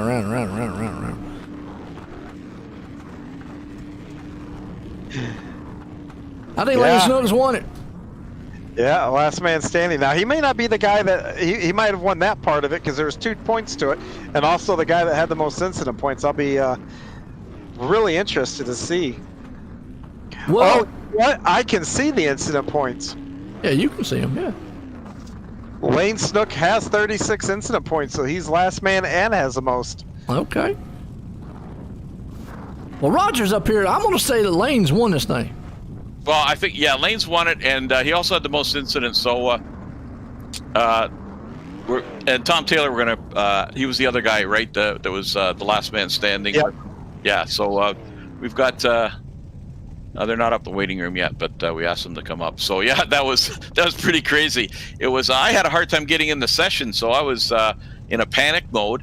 You know, I went from the high of winning that feature to the low of not being able to get in the session, and finally got that sorted out. But it was a little chaotic. But hey, the next one will be even better. So see, Lane's got enough power to get himself up on victory lane there. It's there's a chance for other guys to move him out, and he does well in this too. Yeah, that was wild. That was a crazy one there. It was funny to watch too. I was mesmerized with some of the cars just going around, spinning around in circles on their top. So. Well, let's bring up second place man, Tom Taylor here. Tom Taylor. Go ahead, John. Go ahead, John. Tom, you almost the last man standing, second to last. Are your arms sore, your hands sore from running into guys? Oh, man, my gosh, there's tears rolling down my face. I think my face hurts from smiling and laughing so hard. My big old belly was moving up and down quite a bit. That's awesome. About halfway through that, I thought, "Oh my God! If I forgot to turn my force feedback down halfway through that, I think my arms would be falling off." You didn't have any problems like that? No, I was all right. But you know what's funny is crew chief. He just gave up. He just stopped even calling anything. Did you have a strategy? I mean, were you trying to use your back end or trying to like door people? Did you have any kind of strategy there? Yeah, that was go upside down about halfway through it, and no one touched me for about half of it, and then my teammate flipped me back over, and I got to keep moving. Yeah, we saw that. I think your other teammate was over I'm just on the apron there and going into turn 1, and I'm telling you, he was spinning like a top, and I mean, it almost made me sick to watch him. I'm in VR. I couldn't imagine what that'd have been like in there, but man, that was crazy. I saw you back into the front straightaway wall once, and you did this perfect flip, and then you got stuck. That was pretty cool. Did you remember doing that? Yeah. I started trying to go backwards as best as I could because my front end was destroyed. So I tried to just keep going backwards. And without whatever that was, the right front end, it would do perfect donuts. I'm telling you, that was a lot of fun to sit and watch. You guys, the things that we do in this league are just, I sound like a homer now here for a minute, but things that we do in this league are just too much fun sometimes. That looked like a blast. Do you have anybody you'd like to thank? Oh, man, Spartan. Got to thank all the guys at Spartan. And Roger, congratulations on the back-to-back. Preston, thank you for what you do and all you guys in the committee, man, the review committee. Thank you, guys. Appreciate it. Yeah, that's awesome. That is a Texas Tornado Tom Taylor with second place here in the Demolition Derby. Yeah, he earned that title tonight. Yeah, he did. Yes. Well, I tell you what, this guy had an eventful night here. Lane, join the booth. You got a copy? Lane, join the booth. Got a copy? Yes, sir. Well, one way to test out your wheel and computer and all is to just go out there and break stuff. And a little bit different than normal because you're used to breaking records on the track and tearing up the speed chart. Now you're out there tearing up the car. How in the world did you survive this carnage? I don't know. You just kind of got to get lucky and try to stay out of trouble, I guess. A lot of the time I was just trying to stay away from people and not getting any carnage, and it seemed to work. So you didn't have no strategy at all to like come out here and do anything? Not really. Not really. Okay. Well, hey, look, we were talking up here. We seen a lot of guys talking about backing in here and there and just making sure you got that thing. But, you know, did you think coming in that you was going to pull this off? Dog's excited. Yeah. Mom got her. Oh, But well, see, Mom's excited too. No, I didn't think I had a chance, actually. I'm not very good at these. Oh, well, don't feel bad. I mean, look, here's the thing. It's not about being good, but you won it. So I would probably be very good at these because I'm good at wrecking stuff. So you're good at just winning. That's all that matters. And you won tonight here. Awesome fashion. You got anybody you want to thank for it? Yeah, I'd like to thank Vanderbilt Racing, Jesse, Brandon, Goldner, Mirman, Lacey, Fitzy, JP, Dirt Doctor Trucking, Balboa, Powerhouse Motorsports, you guys for the broadcast, GForce Racing League, Universal Sentiment Service, Dr. and Howard Associates, Keystone Alliance, KKP, Keystone Coating Products, Fox's Taxi Den, Mexico Ridge Farm, Sneak Grip Design, and Old Hatchery. Yeah, thank that dog in the back there too, because man, he's a fan club. Yeah, I guess so. Absolutely. Roger, guys, what a wild one this one was. Man, I don't know what to say. Crazy. That was crazy, and really, was excited for that demo derby, and I think we'll do another one before the season's out because it was. I think it was as much fun for the guys as it was for me watching. We'll do another one, but the next week we got ladies' night. So again, anybody out there that you want your wife or significant other, go to the GForce GForceRL.com, and the pop-up message will have a link, or just contact me, Roger Craig or Preston Cramner, and we'll make sure we get you all set up for next week. Absolutely, folks. You don't want to miss it because it's going to be interesting. We got the ladies coming out. I hope you enjoyed tonight because it was a fun one here for the hometown heroes and the Icon Sim Sports. We're going to leave Cedar Lake here with myself and everyone here at the GForce Racing League. Everyone, have a good night.